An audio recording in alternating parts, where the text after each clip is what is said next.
I just sort of messaged Catherine, who's now my business partner. I went, "Hey, do you want to do a music festival?" And she was stupid enough to say yes. And now we've shortened our lives and both have debilitating stress conditions. Hi, I'm Joe James. I am one of the organisers of Radar Festival in Manchester. And you're listening to the Chronicles of Podcast with Jamie and Tom and Joe. Hello world, Wednesday 13 here. Yes, my friends, my name's John Mahon. Hello everybody, I'm Ronnie Ledrew. What's going on everybody, it's Tom. And it's Jamie. Welcome to the Chronicles of Podcast. Ladies and gentlemen, theys and thems, this week's guest is going to have you wondering if you have plans on the first weekend in July. Because he's one of the brilliant minds behind one of the UK's most electrifying music festivals. One that should definitely be on your radar. No. They have built a community where riffs reign supreme and everyone is welcome. Here to talk all about this year's festival and so much more. Raise your horns up high as we welcome Joe James for the Chronicles of Radar Festival. Hiya. Hiya. Nice to meet you both. It's lovely to meet you too, fella. He loves a pun. I do love a pun. I'm really sorry about that. You would love my business partner, Catherine. She is the pun master. I am illiterate, so you won't get that out of me. I'll be honest, I didn't even write that pun into my intro. I thought of it as I was saying it. I was like, yes! It happens in our emails all the time when I'm like, oh, the band are on our radar. Yeah. Do you ever think she's doing it on purpose, being really funny? It's like, oh, just trying to have a conversation. Yeah. But before we get into the meaty, cruxy, juicy part, how's your day been? January is a bit I don't know if it's the same for all festival bookers, but January's a bit of a shit month. We're not Bloodstock, who seem to have their lineup done a year in advance, and you spend December pushing for people to come back to you, and they don't want to because they want to have Christmas off and they want to get to Christmas. And then you get to January, and the band you've been waiting for 3 months for might come back a no, might come back a yes. You never know, And it's just a whole month of pivoting. We're trying to get the last bands out. The lineup changes generally quite a bit every single year in January. So I always know it's coming, but I'm not looking forward to it. And it's been a bit of a week. So you were just saying a minute ago how tired you were. I'm feeling it as well. Yeah. Oh, bless you, mate. We're there together. I've got you, brother. Don't you worry. All the way. All right. We're almost there. It's January 3456 tomorrow. We're so close to the end. I mean, it's when you're getting out. Yeah, I'm 40 now. And someone who works for the festival was like, "Oh, these guys that are playing on Sunday. Were you thinking about them for the festival?" I was like, "Oh, actually, I am." And then I'm like, "Oh, I have to go to a gig on Sunday."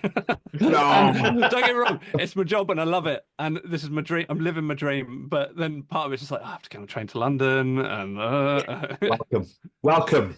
Been lovely to have you here. I found that a lot of people that work in the music industry beforehand, they're like, I'm going to go see so many bands. It's going to be amazing. Then a couple of years in, they're like, oh, I've got to go to another gig. Well, I think there's a bit of a difference when you look at the calendar and the bands you love are all playing, and those are firmly fixed in your dates, aren't you? And you're not going to miss those bands. But when it's like a maybe and you don't know what you're walking into, and if after 10 minutes you go, oh, this isn't right, and you've got your 40-minute train and a tube and everything, and I think that's what deep down just kills me a little bit. But again, I'm just saying, I absolutely love what I do, so I don't want to sound like I'm crying over anything there. I will enjoy it when I'm there, and I love gigs. I love gigs more than anything. It's my favorite thing in the world. But it's going to come with trials and tribulations, isn't it? Everything does. No matter, you could be the happiest, doing the best job in the whole entire world, but you're going to have days like that where you go, fuck, we're British. It's what we do. All right? We fucking complain about everything. You could be... cue orderly. Yeah, and cue orderly. Yes. And get really fucking livid about people pushing in, but you won't tell them you're livid. You'll tell the person behind you, like, did you fucking just see that? What's he doing over here? You won't actually inform the person that's pushed in that they've pushed in. That was my first experience of being abroad on my own, young. Got to Barcelona, all the English people queued, everyone foreign pushed to the front, all the English people just went...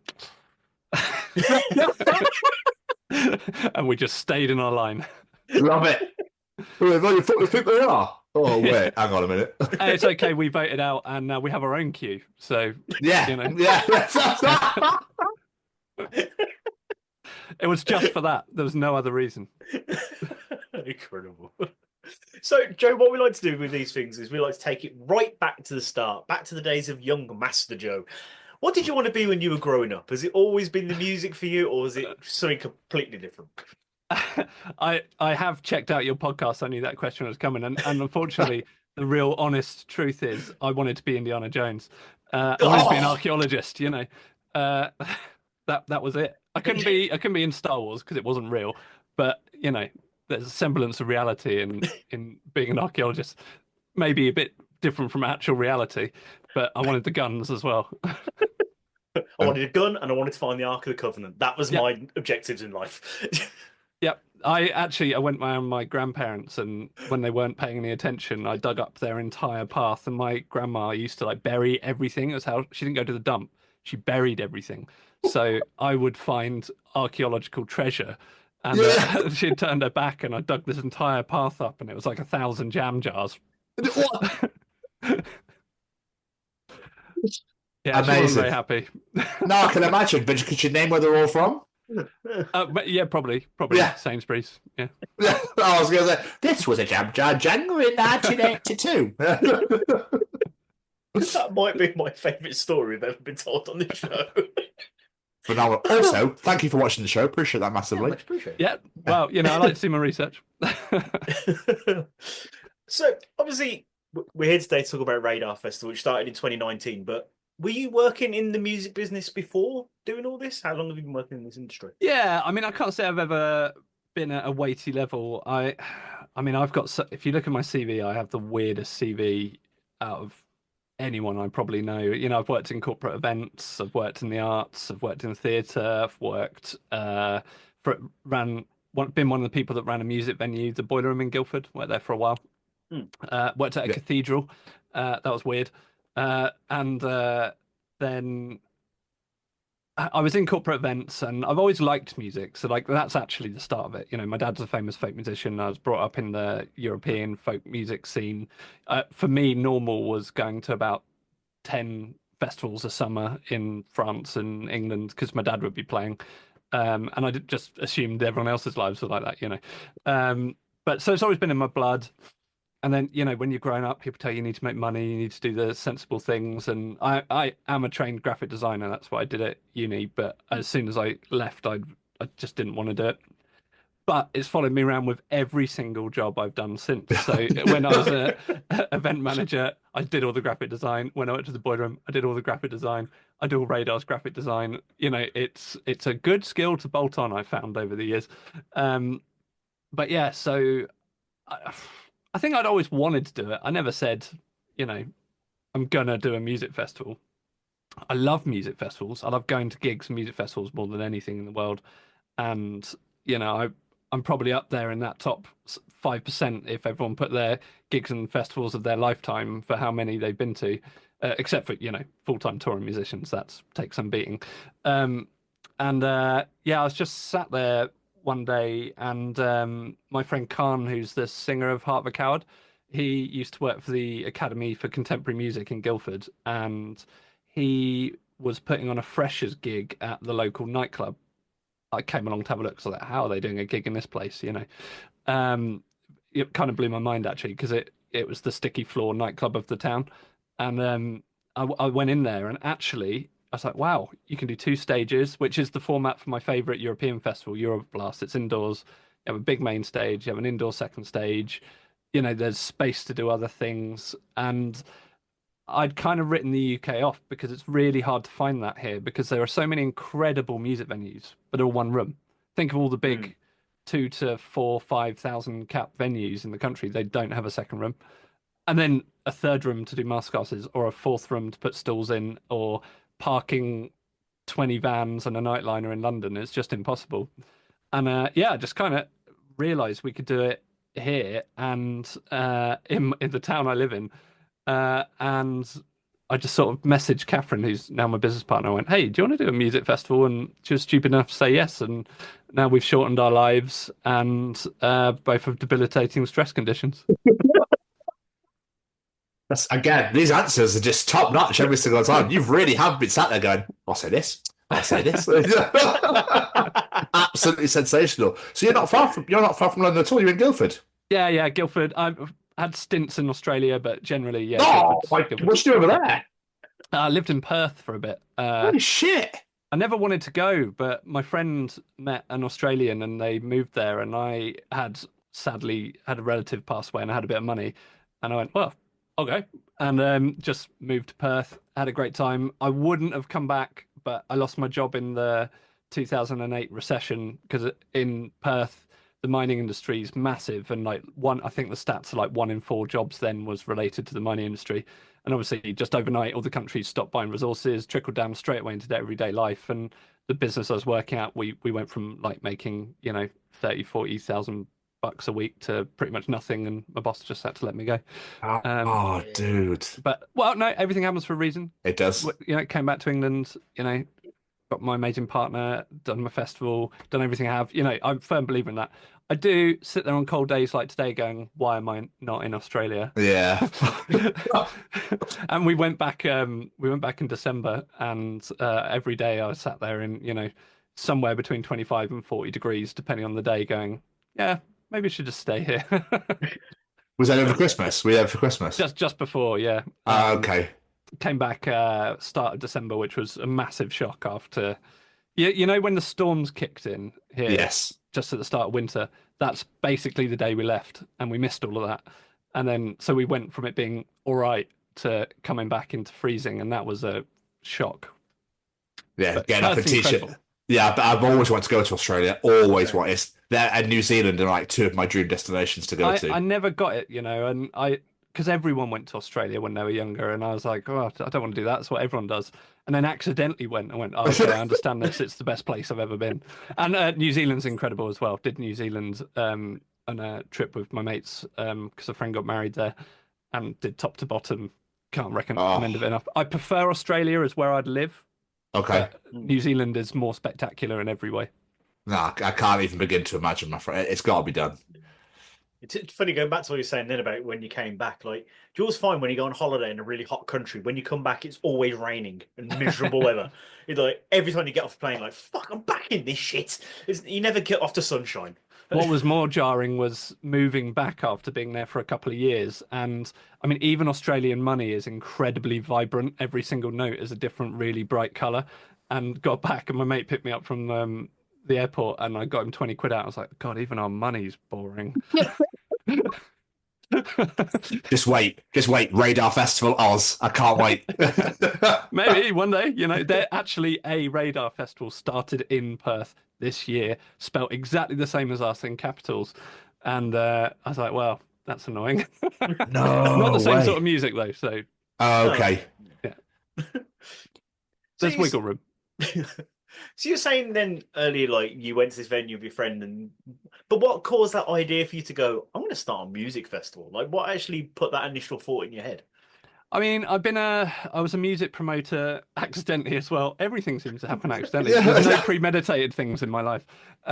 Since 2012, it was my ex-girlfriend's birthday, and I was like, oh, I'll put a gig on for her, and it just ballooned, and I booked Monuments.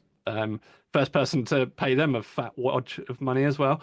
And it somehow didn't lose loads of money and just went, okay, I'm going to keep doing this with 2 of my friends. And so I'd been a promoter for quite a while, ended up working at a music venue as well. And I guess it was kind of natural. I'd sort of had 2 accidental aborted attempts at making little events, like myself and Al Heslop, who is in a band called Heights, or was, he doesn't do it anymore, with Jay from Tesseract and Johnny on bass, who's incredible bassist. And we did this like little local Bracknell festival. It didn't really take off, but so we sort of tried. I guess deep down it was sort of bubbling away somewhere without deliberately. Because I've also worked for a few festivals, and I've just seen people go bust from usually the weather. I worked for Guildfest for many years because it's our local town festival, and Tony, who runs it, puts his heart into it, and he went bust because it just rained for 4 days. And my dad made me promise actually once. He was like, never ever do an outdoor festival, just because there's just so many ways it can go wrong, and I've just Yeah. seen people who I really have a lot of time for and only do it because they want to put on a good party for people and do something for the town, just get destroyed by the weather, and then public opinion as they did something wrong, because the second anyone makes a mistake with money, it tends to get quite negative press. So I never wanted to do the outdoor thing. And also, actually, a very good way of explaining it is, so let's just say our budget is 10, and a similar size outdoor festival's budget is 10. We can spend probably 6 or 7 of that 10 on our artists, whereas the outdoor one has to spend, you know, probably 8 on all of the logistics, the costs, the fencing, the diesel, the haulage is the worst thing, because let's say you have 10 porta cabins, you can fit 8 on one truck. You need a second truck. The trucks are the expensive bit. And, these days, since Brexit and the cost of living and the price of diesel, everything's going up. 77 festivals went bust last year in the UK alone. 3 have gone already this year. It's a hard time to do this. So, in a sense, the indoor model, although we have one hurdle, which is we have to persuade our customers to buy hotel rooms if they want to travel for it. Generally, our infrastructure costs are minimal, and we can invest more into the lineup than you would if you were a comparable sized outdoor festival. Yeah, I mean, because obviously London used to be inside, and then they moved outside and eliminated Birmingham. But obviously, they've crossed that cap where they're getting a lot of people, so Yeah. and they're pretty much guaranteed to get most of those people, aren't they? So they can make a safe guess. We can do it this year, and then they've got 2. That was smart. Do it twice. Well, now they're abroad as well. Yeah, So, yeah. But is that the sort of I don't know. I obviously don't want to give away secrets, but is this the sort of similar path you're going down, Well, what or is it you're going to keep on doing what you're doing for now and just see what happens? we did get offered this site in London this year, which can do an outdoor 8,000 cap festival, and we thought about it for about 20 seconds and then went no. Because well, actually, I'm going to be really honest. The thing that put us off, because obviously you just book bigger with the bands, but what put us off is it was under a flight path. So every now and again you just heard a plane come over, but you'd listen to your favorite band, and then all you can hear is a plane landing. Because it was quite near London City. It's a really cool space, but if it just didn't have London City Airport next to it. But yeah, the future wouldn't rule it out. I mean, our first business plan every year is not to go bust. And Nice. Year. Good. That's a good start. Yeah. Decision. Literally every meeting we're like, don't go bust.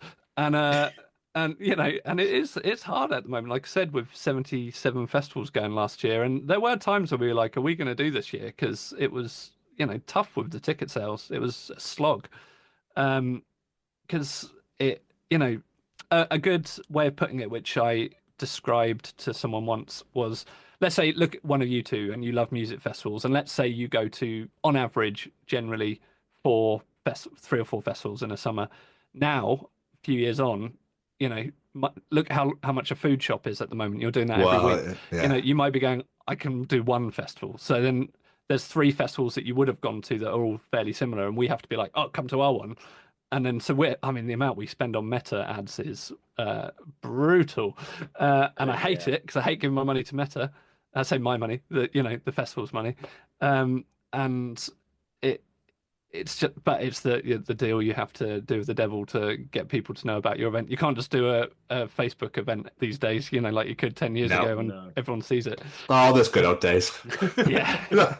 Well, actually, I was saying in a different podcast I was on the other day that back in the day I went to the first ever Slipknot show at the Astoria, and how did you find out about gigs? You got Kerrang, you waited for Kerrang, and then you looked at the gigs and you rang up and hoped it hadn't sold out yet. Yeah, that's how you got tickets. Very different way of doing things. It really is. It's funny you mentioned then, you kind of bled beautifully into a question I was going to ask, because like you say, there is a lot of music festivals in the UK. So what was the original plan to make yourself stand out, to be like, you should pick me? Did you have anything in mind, or was it just, let's book bands that are going to bring people? I mean, I'll be really honest that it didn't happen immediately. Like, the fully formed Radar Festival took a couple of cycles to really come out and be us. Because, at first it's just like, okay, we're just going to book bands we like. And, we were quite musically similar to Tech Fest at the time. And that actually led to people always wanting there to be a beef between us and Tech Fest. And, there really wasn't. And I was always at pains to say that there isn't. And actually, I asked Simon, who runs it, if he minded me doing an event before we did it.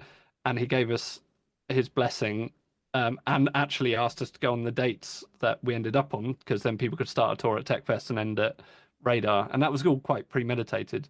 I don't think I've ever told anyone that before, but it was yeah, so it was quite premeditated. But then it's musically it became a bit more us, and the real turning point was when Catherine managed to put Dirty Loops for our second one. Oh, And that's very different to a lot of the bands we were booking. And for us, we were sitting there going, is this a massive risk?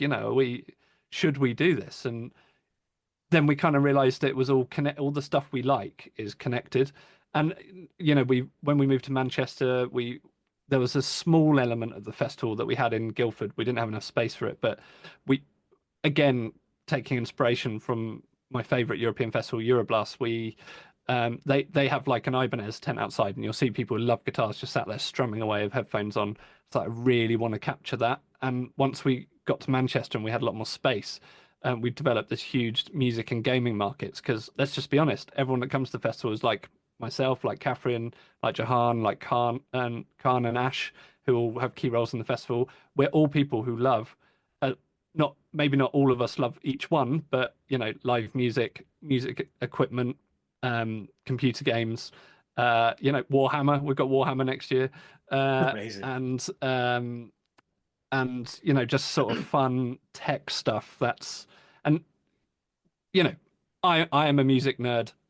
Lots of people that love our festival are similar. I was like, okay, this twigged.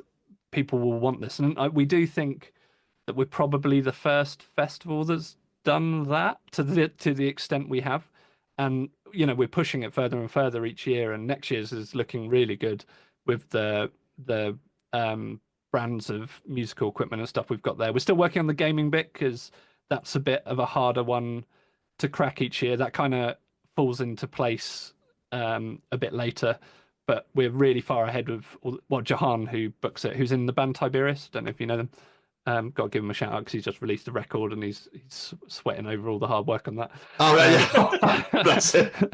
But yeah, he books all of that because that's the world he's from. And yeah, so yeah, to round back to your point, it is all from the heart, and I do think that to be an event that's still standing, we're about to do our fifth one, more years, but obviously we didn't see a pandemic coming. There was. I think it has to be authentic, and people really buy into the authenticity of events. And our festival's from our heart, very much so. We're an independent festival made by people who care, and we really push people coming to our festival and being themselves. I don't know if you saw when you were looking at us, like our charter on the website, the things that we believe and we push as an event. Wanting to ensure that we're doing everything the right way we possibly can. Sometimes it costs us more money than we wish it did, but one of the big things that we always believed from the first day was paying fairly as well. I mean, it's not always easy, because I like to say to an agent, what's a fair price? But it's their job to, some agents then will go back, just make me an offer, and then you put an offer in, and if you're too high, they say yes straight away, and you're like, shit. Yeah. Nothing worse than when an agent doesn't negotiate. Bastards. But like you mentioned then, so obviously you started, I don't know if it was the first one, obviously you said there's a few cycles before, but obviously 2019 was your big first one in Guildford. Obviously swiftly followed by the world shutting down. I mean, obviously was not foreseen. Were you a bit like, fuck, when that happened? Well, yeah, I mean, I think no one knew what was happening. We were sort of told at the time it was going to be a couple of weeks, weren't we? And Yeah. I was on tour with Heart of a Coward in Russia when but a few people, including my partner, think I had COVID then before it. I think it was, I can't remember, was that the January before? But I went on tour to Russia, and the border guards are literally in chemical warfare stuff, and I was like, oh, this is pretty hostile. Yeah. And That's just and then Russia. yeah, I had a black eye as well because I was playing a game of slaps with my friend. Why not?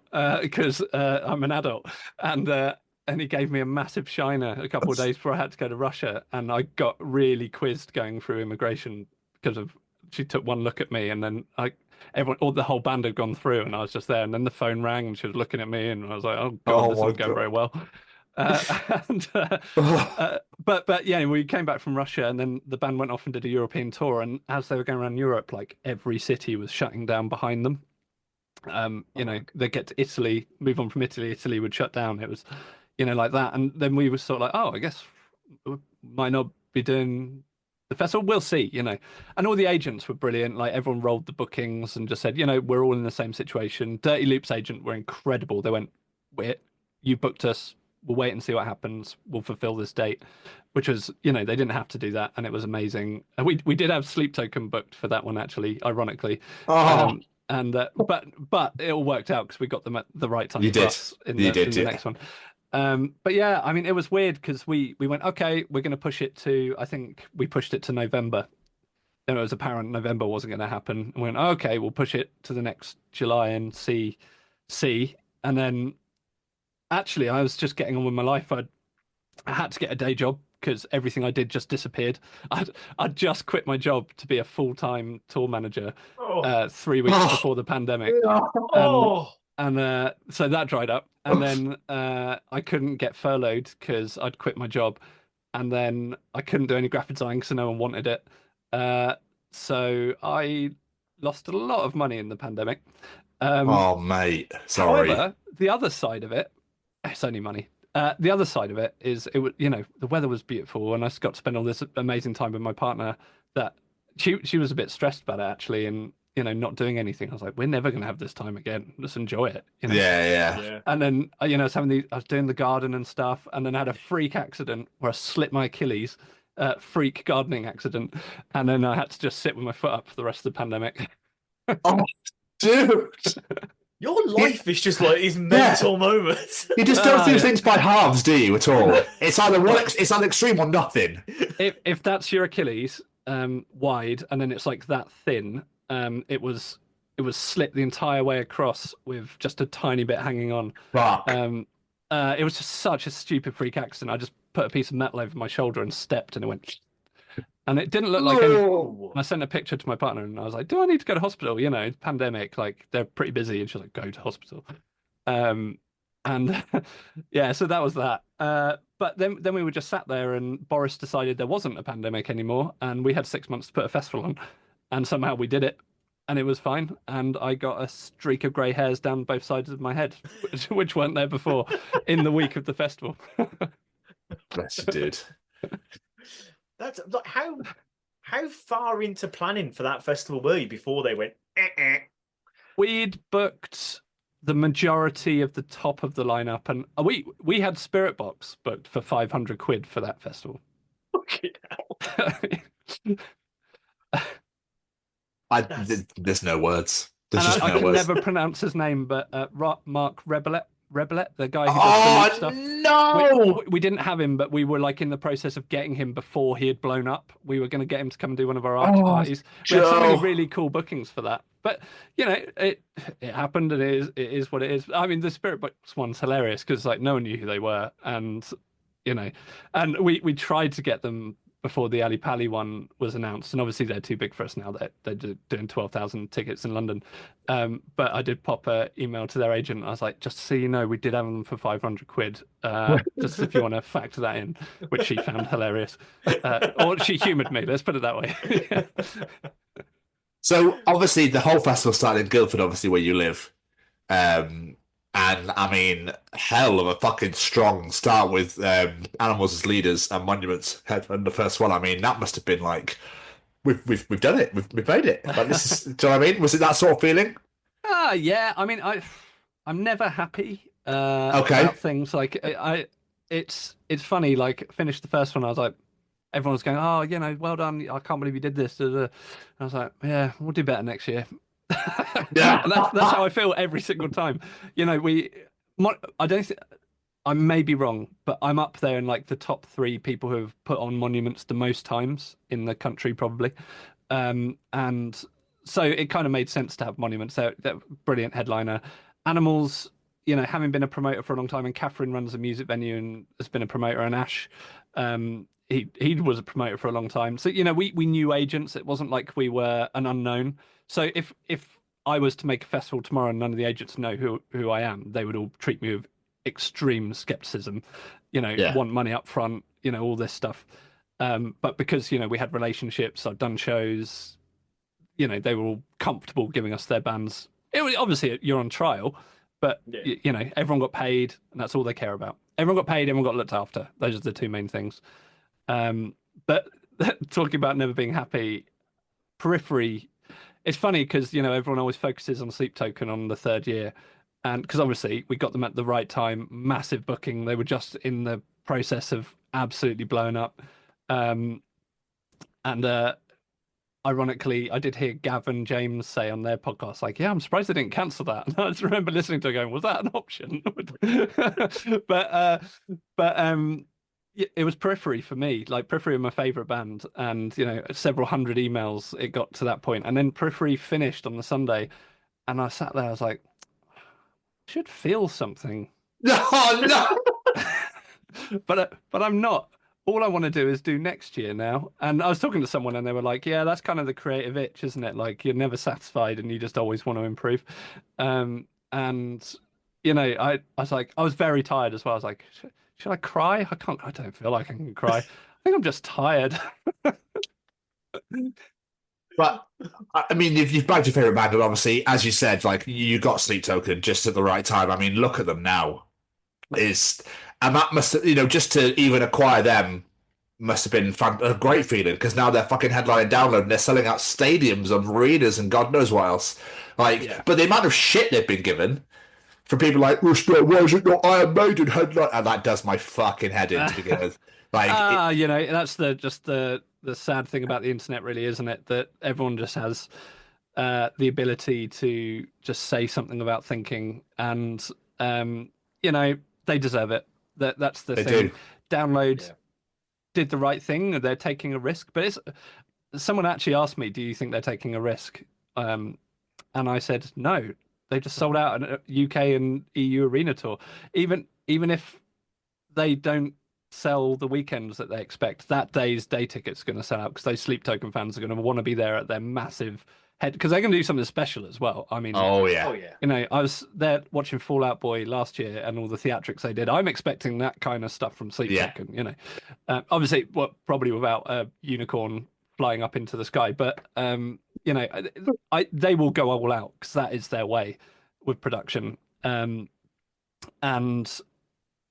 just reading back to like when Download released their lineups, it's a dumpster fire, isn't it? When all the chat, and I'm pretty certain the people that run the event don't even look because it's just gonna it's gonna happen no matter what. And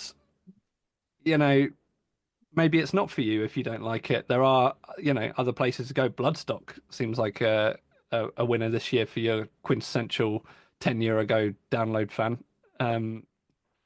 Like they've gone so metal that how could you be disappointed? Yeah, I mean, why would you be disappointed not going to Download if you could see the bands you want to see at Bloodstock, and you're still scratching that itch? You don't have to go to the same place, and then this generation of fans come into Download because they are booking more up and coming bands these days, which actually is shit for us because Cam, who books Download, has got a really good taste in music, and he's always booking bands we want, and obviously they're going to do Download. But I look at the Download lineup, and this year I was like, it's one of the best lineups I've ever seen. It's an incredible lineup, yeah. It really is. Sorry, Jamie. I was just gonna say, like you mentioned earlier about the magazines and stuff like that. I was like, I wonder if Andy Coppins I miss it when we could just post it in Kerrang and I wouldn't get all this bullshit online. People just buy the tickets and leave me the fuck alone. I mean, I've never looked at it because you can look at any page on Facebook's transparency to see the ads they're running. It's like a tab on things. I've never looked at what ads they're running actually out of curiosity, but I complain about the amount we spend on social media advertising. I hate to think how much they spend. But yeah, different times. Yeah, absolutely. But obviously, let's come back to radar. This is what we're meant to be talking about. So, like, obviously, you then decided to ship away from Guildford and move to Manchester. What made this bigger venue? I'm assuming more convenient for people to get to. Yeah, well, we had a list of criteria looking for a venue, and we'd been looking for a while because we instantly outgrew the venue in year one. Okay, And good in start.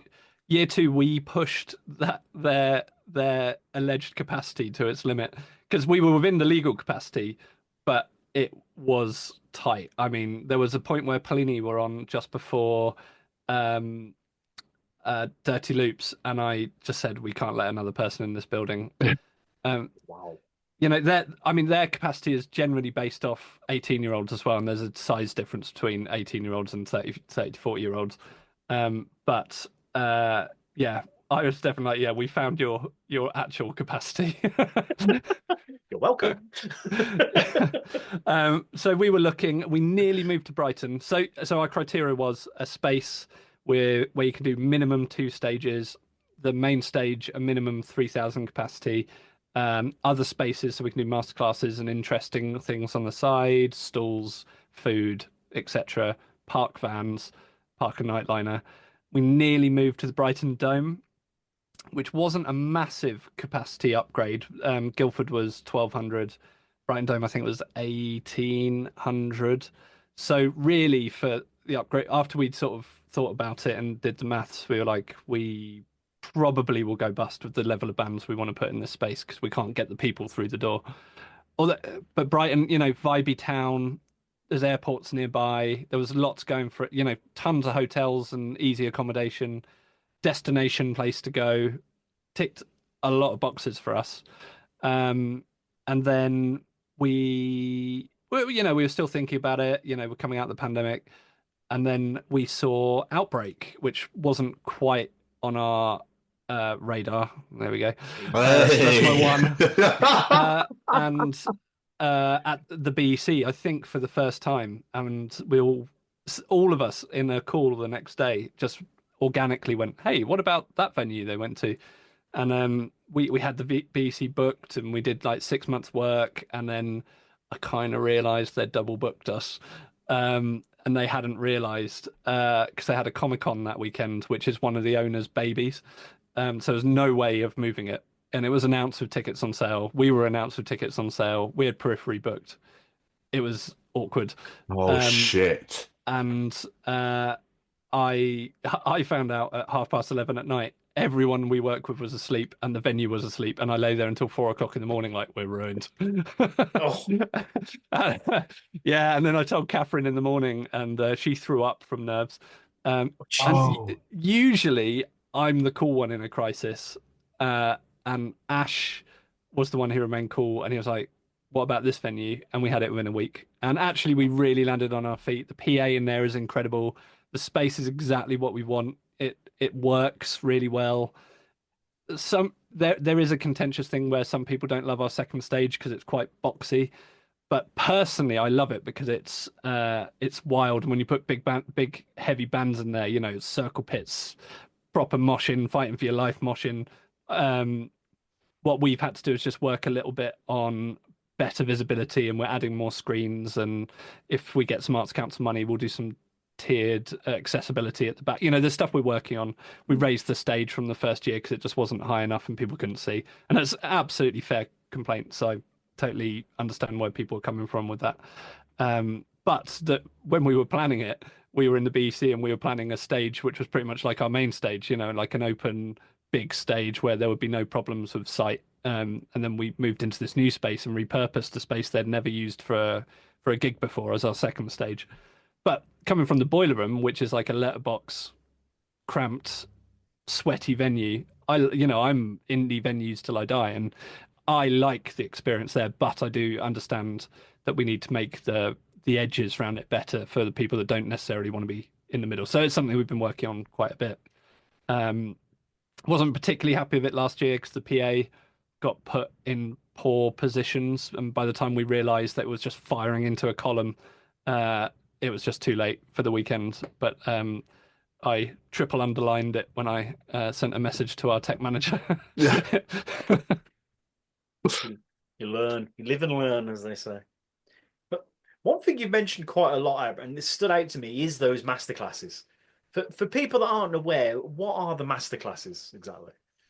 Yeah, I mean, we do debate whether masterclass is actually a fair title because it can be anything. We generally let the artists do what they want, but we cherry pick some artists who are more suitable to doing it from the lineup. So let's say year one, we had Tosin Abassi do one, Matt Gasker, um, John Brown from Monuments, Ollie Steele. You know, we put together like people are generally very interested in how they do these things, and then every year, you know, we try and get a cross section: a drummer, two drummers, a bassist, you know, guitarists, writers.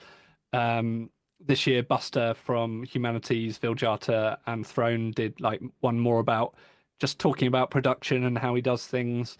So it gives the customer an opportunity to just sit there, get right face to face with someone they love that they wouldn't normally get an opportunity to listen to. And yeah, it works really nicely as like an intimate format. Usually it's like 80 to 120 people. Just, you know, sat with them, they get an hour. Like I said, it's we tend to just we don't push the programming. We just say to the artist, do what you're comfortable with. You know, Pliny just was like, I'm just going to do an hour Q&A and people can ask me anything, you know, and there's enough interesting questions that at no point does it fall down because, you know, people want to know about his string gauges or, you know, his equipment or touring or, you know, just it's unpicking that, dropping the veil, you know, dropping the curtain and just getting a bit of access. It's a brilliant idea. Where did the idea even come from? I don't think I've ever seen anyone else do this at a festival. Well, music shops do them, and I absolutely ripped the idea from Andertons, who used to do masterclasses in our venue. So, you know, once in a while they'd get like, oh God, I can't think off the top of my head. One of the Periphery guys, Mark Holcomb, he came and did one. And I can't think of any off the top of my head. There were quite a few. But anyway, so I saw it running a music venue and went, oh, this is a brilliant idea. This is great to have. And sort of just dropped it in and it worked quite well. I mean, it is, you know, like supermarkets have loss leaders, like they don't make any money on milk or bananas. Like it is a loss leader for us because you just can't make the money back with the tickets, but it adds, you know, a bit more texture and just something for people to walk away and have had an experience rather than just watching someone from a stage. I love the Warhammer idea, by the way. I'm not a fan myself, but personally, I think that's such a genius idea for the tabletop game and that sort of thing because, again, you're tapping into a market that no one else does. Well, I think that's clever. The thing is, people want somewhere, you know, like when you're at a music festival you love and you just want to get away from the music for a bit because watching bands for 12 hours, as much as I love it, you need a break from time to time, even just to eat. But so I kind of look at all that side of the festival as a bit of a palate cleanser. And so we try and make sort of comfortable, interesting spaces for people to come and just do something else for a bit. And not everyone wants to, you know, some people really need it as well. We get in our feedback, some people say the importance of a quiet space to get away from the too loud rooms is really critical to their mental health to be there for 3 days, you know. Yeah. So this year they've got this in where we have the music market. They have this bar counter which we just fenced off the last couple of years. But this year we're going to put in a full proper coffee shop. So, you know, soft furnishings, have Mario Kart on player on a projector. You know, we have a lot of retro games dotted around everywhere anyway. But you know, just that little comfy vibe. And yeah, the Warhammer we work with a company called Element Games, who are going to be there. And I don't know if we've announced this or anything yet, so Jahan's probably going to tell me off afterwards. But it's a good thing to talk about, Jahan. I'm really sorry. But you know, they're going to have a corner, and you can play Warhammer, so they'll have the painted models, and they'll teach people how to play, or they'll have stations where they'll teach you how to paint. Or if you're just really good at painting, you want to sit and paint a model for an hour, you know, go for it. So just that's awesome. You know, something just to take people away from it for a bit, and then they'll suddenly go, shit, my favorite band's playing, and run off very quickly. I'm in the middle of again, but they're on. But like your lineups, man, are getting stronger. And I was desperate to go last year. I can't remember why I didn't come. Because you had Tribe of Ghosts, Seething Akira, Fall of Troy, Conjurer, Graphic Nature, Ithaca, and Dirty Loops all playing on Saturday with Tesseract headlining is disgustingly sexy. Do you know what I mean? And it's just like, we love the Tribe of Ghosts guys. We absolutely love them to pieces. But like holding absence on the Sunday as well. I was looking at the lineup from last year. Like, it's insane what you've come from to now what you've got. And then this year you've got fucking Floyer. I love Floyer. They did play. They played the Sleep Token year as well, Floyer. Did they? Yeah. Second stage. Can't remember what day. The Friday. Friday. Yeah. They are there, yeah. Monuments and so. Like, it's just filthy. We've moved them to the main stage this time. We feel they deserved it after that. They were great last time. Yeah, I mean, we always try, and I've got to be careful not to talk about unannounced bands because I've got the full spreadsheet in front of me. Okay. But because we're trying to release everyone in on the 3rd of February, but we're not going to quite get everyone, so there'll be a second announcement with the day splits on the 3rd of March. But yeah, we try and have an eclectic mix. I mean, we think it all makes sense. Like I said to someone the other day that if you like 5 of the bands, you're going to like most of the bands. You know, there's a journey musically in there. Yeah. There's nothing. I don't think there's anything that coming from someone who's twice booked the same weekend, having Dirty Loops and Humanity's Last Breath. Yes, next to each other, potentially a bit jarring. Although Euroblast had them after each other, I still think it works musically. They're both, progressive in their own ways, which is kind of what our remit is. We say we book progressive music, and that doesn't mean prog. That means people doing genre pushing, interesting things. Yeah, my brother sent me a Dirty Loop song. It's nothing. It's not. I can't remember what the song's called, but the bass is just filthy. Yeah, Henrik's amazing. Oh my god, is all I can say to that. I couldn't stop listening to it. But the title's gone completely out of my head. But we're talking. It's probably the latest single that they did, where it's got that huge bass solo. Yeah, are they in?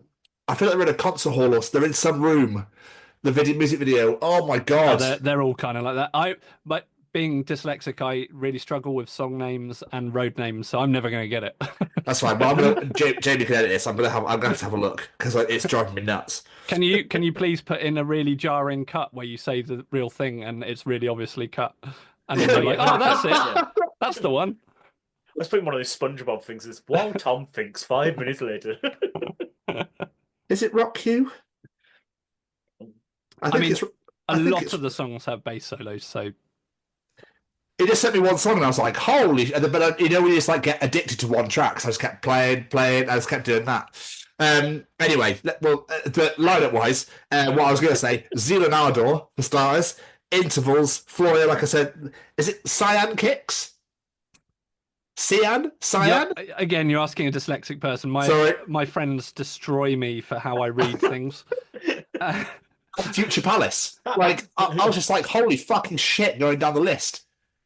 We've booked a lot of those are actually grouped on one day together, and I've accidentally booked an entire second stage day of metalcore on one of the days, and it's going to be amazing. That's what I mean. Like, I love that space to be like circle pits and sweaty moshing. I'm the stand at the back with a beer guy now. Yes, but I was the guy in the middle. I've cracked my ribs more times than I can count in mosh pits. Of course you have, Joe. Of course you have.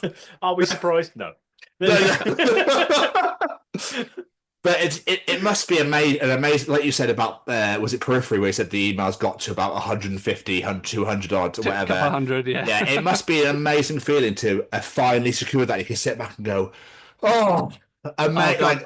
I was manifesting. I was listening to them all the time. My Spotify end of year was just Periphery, and every day I was just listening to Periphery. I was like, this is going to happen. We're going to do it. We're going to have it. It's going to work. And yeah, I mean, look, I know I sort of joked about being a bit dead inside earlier, which to an extent I am a little bit, but I think that's just getting older. But it was very rewarding. Like, when I started out promoting a very long time ago, I sort of quietly said to myself there were three bands at the time I really wanted to book, and that was Tesseract, Periphery, and Cult of Luna. I've done two out of the three now, so I'm pretty pleased with that. I have tried to book Cult of Luna for most radars, but it just never seems to line up, and they're quite busy people with very interesting jobs that actually they find it quite hard to get time away from. But Okay. it's one day it will happen. But also I don't like to tread too much on Arctangent's toes, and I do think that maybe they're quite a quintessential Arctangent band. But I guess it depends what they're doing or what we're doing that year. It's funny because everyone has their own. We get told we're a prog festival. I mean, we're not a prog festival. And I think if you looked at like the Venn diagram, we have an overlap definitely between us. I think when TechFest was still going, the three of us had like a perfect Venn diagram of a bit of each of us. And different years, people go different ways. Like, we've really embraced trying to get the more poppy metalcore because I just absolutely love it. And I think our core, which we book out from, is metalcore. People may disagree with that, but in my head it is. We had quite a proggy year last year, but it wasn't deliberate. Just also, if you took the list of our first, what we're trying to book and what we end up with, bands not being available, plans changing, bands becoming available. It's so fluid from the moment, we're trying to book 2026 right now. And I can categorically tell you that long list is going to look very different this time next year. Go on, Jeff. I was going to say, I did want to talk about like booking bands. Like, what process do you have? Like, how do you decide who you even want to approach? Like, we interviewed James Scarlett from Arctangent and Trees, and he said he has like a spreadsheet of his magical bookings. He's a big fan of spreadsheets. Are you a spreadsheet man? I mean, I am. If you could see you've seen the latest colors of Radar. I have moved that all over to our spreadsheets, so they. I mean, they're something to behold. They're like a sweet shop of the pink, blue, cyan, and yellow. And I color code everything, confirmed, offer in. Who's made the offer, myself, Catherine, or someone else. Really, band bookers love the spreadsheet. This is just.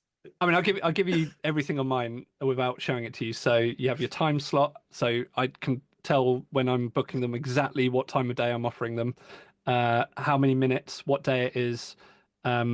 The slot, so headliner, special guests, band 3, band 4, band 5, band 6, the agent's name, the agent's email, the band, what we want to spend on it, what they want, hotel, artist transport, so do they need picking up from the airport, etc. Then what stage it is, offer in, pencil, confirmed, when we can announce it, and what deposit we have to pay. And that's for every day, every stage, and then by the bottom it adds up how much it's all going to cost us. Wow. And I'm sure they all do similar, but mine it looks like a sweet shop has thrown up over it because I am so obsessive compulsive being a graphic designer that I have to make my spreadsheets look nice because I spend all my time looking at them. So Catherine will be like, "Oh, I've made this. Go spend that hour you're going to spend on it." And then we'll talk. Because even the stuff we're working on together, when it's like copy for social media posts or something, I just can't look at a white Google Doc. I have to put the paper at the right color and set the font color and set it to the right font. Love That's a problem, all right? I won't say anything, Joe. I'm not saying a word. Jamie, don't tell him. But you won an award for Best New Festival in 2022. That must have been incredible. Do you know what? Didn't expect it at all. It was just so nice to be up for an award. And yeah, it was absolutely brilliant. We didn't see it coming. There were so many amazing festivals up for it as well. And it's been harder since because we can't win that award twice. So now we're up in the small and metropolitan category, and our friends at Burn It Down won Best Metro this year. which not bitter about at all, Matt, if you're watching. It's so annoying because I sent him like a bolshy Facebook message before, and I was like, "Yeah, I'll see you there," and I'll beat you to the ward or something. I was being a knob, and then they won it, and I was flying back from Australia at the time, and I bought Wi-Fi to see if we'd won, and then I had to like. I replied to the message I sent him and I went, "Oh, that aged badly." Because loads of people that work for our festival work for theirs as well, so that we're very happy for them. But yeah, so it makes it a bit harder now because we're up against bigger, better festivals in all the categories. But yeah, just to win anything, actually, got it here. Just to win something was really nice. Yeah, that's amazing. I've never won anything before, to be honest. Well, football things, but they don't count. I did sort of ask the question before, but I think I just mixed it all in about spreadsheets. How do you go about deciding what bands you even want to contact to book? Like, is there a process, or is it just like a wish list? I would say because we like it to flow, and I really don't like jarring lineups where you jump from really clashing bands. Says someone who books a really eclectic festival. But so we try, and this is where it falls down every single year. We try and book down from the headliner and then make the day vaguely musically work with the headliner. So look, Carpenter Brute can be a couple of things, so you've got a couple of avenues to book down from Carpenter Brute, if you see what I mean. Then the trouble is then when you're waiting or chasing on headliners, or the headliner doesn't materialize after you think it has, and time's ticking, so you've started booking bands that are similar, and then you're like, oh crap, okay. I guess we're going to have the Spice Girls instead of, Slipknot, very, very different. I can see who we're booking. I'm just trying not to say their names. That's fine, dude. That's fine. Actually, I'm just going to say names that we've already got, and you can just beep them and then make it sound like you got a scoop. So, yeah, Intervals and Carpenter Brew, and yeah, just keep beeping me and it'll. Yeah. But yeah, that's how it starts. And, then you email the agent, and agents are all, as human beings are, very different in how they approach things. There are some I love, there are some I hate dealing with. There are some that you can just have a really nice chat with, and there are some that will give you just two words back, and they will never change. That. Yeah. Just one of them. Yeah. No, not available. And, I mean, it's better to get a reply than not. I'll give you that, because when you're sitting there waiting, just going, have they even opened this email for a week, and you don't want to hassle them because it's just going to piss them off, and it's a bit of a I don't know. There's psychology in it. They're trying to get the most money as possible because that's their job. We're trying to spend the least possible, but equally trying to be fair. Like, if a band's actually worth 10 grand, I don't really want to get them for 2 because it's not fair, and they're worth 10 grand for a reason. Because they will bring people, they will bring that weight of ticket sales that adds to your lineup, and actually ripping them off isn't going to do any. They've got bills. Most musicians have jobs. This isn't their full-time job. So yeah, it's just a constant game of tennis in waves as well. Waves of tennis, as things happen. And actually, this week on Monday, because I don't know if we said it at the start, but January's pretty challenging because most of the industry shuts down in December. The ones you've been waiting for in December, they don't want to really give you an answer because they all want to go on Christmas holidays, and you have to wait till mid-January for them to come back. Especially European agents, they love coming back at the end of January. Yeah. And then fair play, they live in a different country where the arts are valued. But that was good. But we lost a band that I really wanted, that we've been waiting for since Christmas. But it turned into a real positive because the band we've could potentially gotten looking really good. And I managed to get a band that really fit them as the one underneath. And we had to pivot the headliner on top of it. Has all worked out beautifully. And if those three all come through, which I think they should, I'm gonna be really happy with that. So, but I didn't see that coming a month ago. Yeah. That's the world we live in, We had a real hard time with getting a third headliner last year. I think we went through solid 40 options until someone went, "What about Leprous again?" And I was like, "Oh, I hadn't thought about them because we'd had them headline the year before or 2 years before. Can't remember. I haven't got the posters in front of me." And then I went, "Actually, that really makes sense. They work but I just hadn't even considered them because we'd had them do it previously. But yeah, that was just, you can get really, because you can't really put in offers for like 2 or 3 headliners for one slot, because in case they all say yes at the same time, and then you're screwed and you Yeah. have to destroy relationships. So you're kind of waiting for one, and then it's a journey, and then if it comes back a no after 3 months, you've lost 3 months, just burnt time.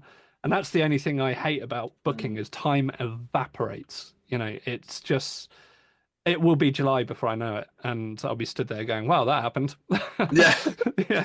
I was And gone. no. I'm just waffling. Oh, that's good. Really good. We like waffling. We like that a lot. But all I was going to say is, have you ever had moments where you've gone, "Oh, I really want so and so," and you're waiting and you're waiting, and then you've gone to book another band, and it's gone, and it's clashed in any way? Has that ever happened? No, because we tend to be quite strict on not Oh, good. Okay. blocking. Yeah, we've never really, let's say the worst we do, which is a fair move, is to say this offer is for this slot, but Friday, Saturday, or Sunday, and then you've got wiggle room. Maybe that one of them's on one side of the spreadsheet's empty, and you can go, okay, they go on the Sunday one. Yeah. So that way you can have a few offers for the same slot, if that makes sense. But Yes. we wouldn't do it for headliners because you're just gonna get yourself into a lot of trouble. Yeah, no, absolutely. Not that I was trying to make you like spill the beans in any way, but I was just curious if it actually had happened at any stage. There is one thing I really want to bring up, and it relates to Bad Dad, Michael Jackson. These videos on social media of this fine gentleman, bless him, listening to all these bands that are on your phenomenal, by the way. I love that he loved Floyer. I was very happy about that. Why? Where did this idea even come from? Well, generally these things happen when I say to Catherine, I've had an idea, and then she instantly goes, oh no. Because I will come up with ideas all day long. I'll be in the shower, I've come up with 2 ideas. It's just like my creative nature. And then Catherine generally is like, how much is this going to cost? That's usually her first question. Obviously, that's her dad. So Yes. it's not costing us anything except for probably shortening his life when he listens to Pint Glass. But we are of a certain sense of humor, and the Adam and Joe show was something I used to stay up for when I was like, 13, 14, just for their animations they did with Star Wars toys and stuff. And one of the things they did was Bad Dad, which is where they put one of their dads in like annoying situations that pissed him off. And I don't know what, I just sat there and I went, hey, I've got an idea. And actually it was, one that Catherine bought into instantly as a good idea, not me adding onto the balance sheet. And yeah, well, he was game. He was a bit confused why he was doing it at first, because Catherine's dad's he's very well spoken. He is. Well, we found out in the Q&A the other day that he liked E17. We never saw that coming. Whoa! Yeah, watch the Q&A. He just out of nowhere says he really likes E17, and Catherine's just floored. She didn't see it coming. No idea how he got exposed to E17. And Did they have one song? Well, yeah, maybe that was the one. But he was asking her the other day how bookings were going, and he went, "Well, if you don't get X headliner, E17 have reformed." What a hero! I was just loving the way of describing it musically and everything, and sonically, and it was beautiful. I was just there going, "I'm actually really enjoying this." He takes it very seriously, and he's funny. We're not laughing at him, are we? Because No. We're laughing with him because his take on it is just beautiful. Yeah, articulate. There are a couple of times where we've pushed him a bit far. I mean, Humanity's Last Breath was an experience for him, and yeah, Pint Glass. I think it was Pint Glass. He looked like he wanted to run. What we want to do is, because we just, because it was just an idea for content, and we just shot it on a phone. I think we're going to try and start doing them a lot better, with recording equipment now, because I think they really deserve to be done a lot better. I agree. It was just an idea. We can't. People get really allergic to seeing you go buy tickets, so we just try and do fun stuff around, like just take the piss out of ourselves a bit, meme stuff. Bad Dad, and I think that was one of our better ideas, certainly, because it's just the gift that keeps giving. Yep, he needs to introduce bands, he needs to host shows, he needs to just have him everywhere. We did think about having him at Radar, but we don't know if he's going to get overwhelmed because he's just not going to know what happens when everyone goes up to him. Well, I suppose, yeah. Yeah. Just like famous overnight and doesn't realise. Yeah. I mean, they are so heartwarming, and we were so pleased instantly how well it went. It was just instantly like, yes, this worked. Yeah, he's a wonderful human being. Yeah. Obviously, we were saying earlier this year is the 5th year that you've been doing this now with Radar. You've had so many incredible bands play over the years, including like a fair few of our former guests, like Tribe of Ghosts, Dream State was our last guest even. Look, are there any particular like performances or moments that have really like stood out to you, going like, "Fuck, that was a good day"? Well, the secret, and a friend of mine John, who runs Euroblast, when I said I was going to do this, he was like, you're not going to get to see any music. And I was like, yeah, I kind of had that. But I will say our festival runs very well, and I am able to wander around and watch stuff. Since we moved to Manchester, the problems are fewer and far between, and I just have my phone in my pocket on vibrate so I can hear it because up to a certain level problems should be taken care of by the people who are employed in those areas, and then if they need to knock something up, they'll give me a call. I'll instantly walk away from whatever I'm watching. But I do tend to only watch things in 10-15 minute bursts or miss the band that I really wanted to see, etc. However, I mean, I keep going on about it. Periphery was really a moment for me, and they finished on my favorite song, Stranger Things, which didn't ask them to do. Just I saw someone was printing out their set list, and I saw it come off, and I was like, oh my god. Okay, I'm going to be really happy. But obviously, Sleep Token, the booking of a lifetime, catching them at the right time, the busiest day we've ever had doing the festival. But I think probably for me, one of them certainly is Tesseract last year, because they really went all out, and because Catherine and I have known Tesseract since 2008-ish. I used to be the front of house manager at Bracknell's Southfield Park Art Centre. There was a bit of a gig scene around it because it has a comedy cellar, which sometimes is a gig venue.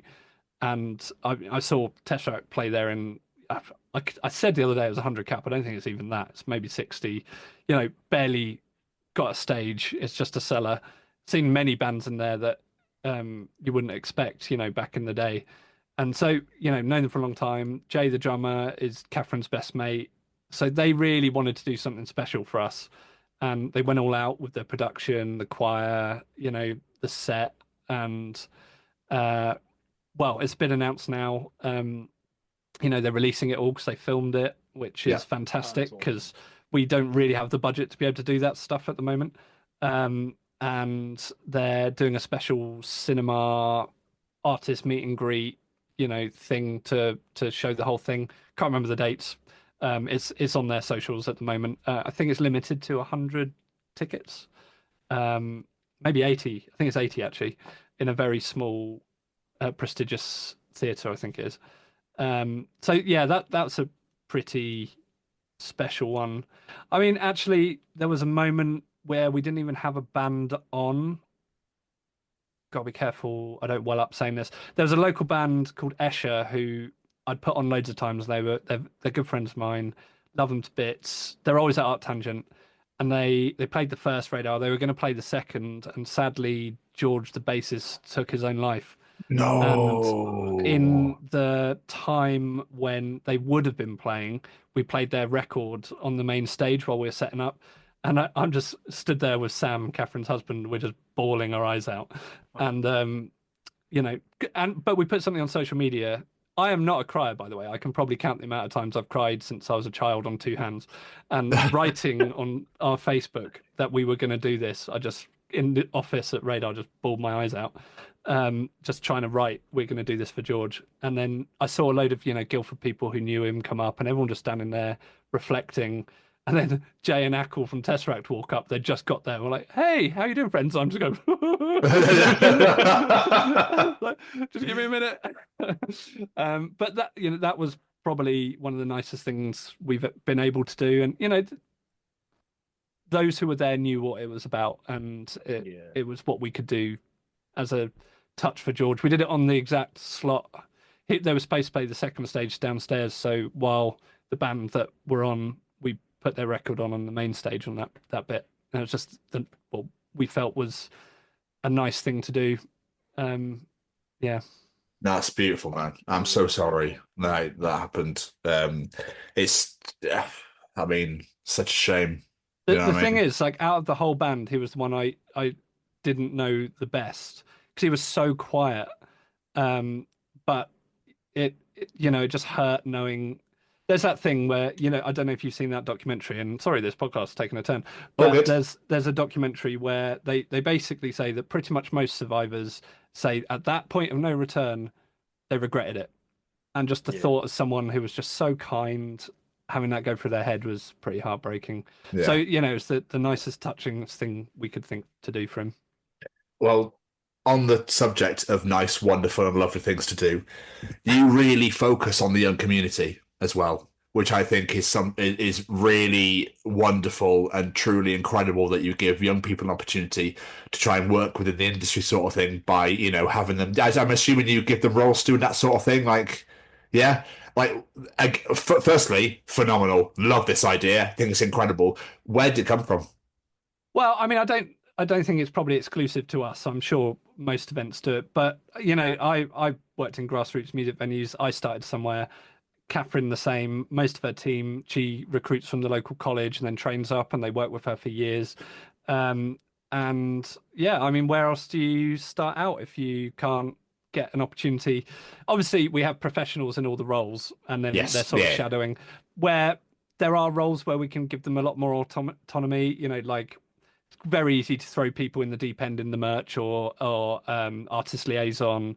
We just have to be a bit more careful in the stage where there's lots of heavy moving things, and you could break someone's £5,000 guitar. Just there are lines where you have to be careful. But equally, I remember when I first started, I did my graphic design degree, and I got out of uni and went, well, don't want to be a graphic designer. What should I do? And my dad, who's a famous folk musician and run a couple of art centers and music festivals, he was like, well, you probably want to do this, don't you? And he sort of gave me a bit of advice, which was, first of all, only work for free once or people will expect it forever.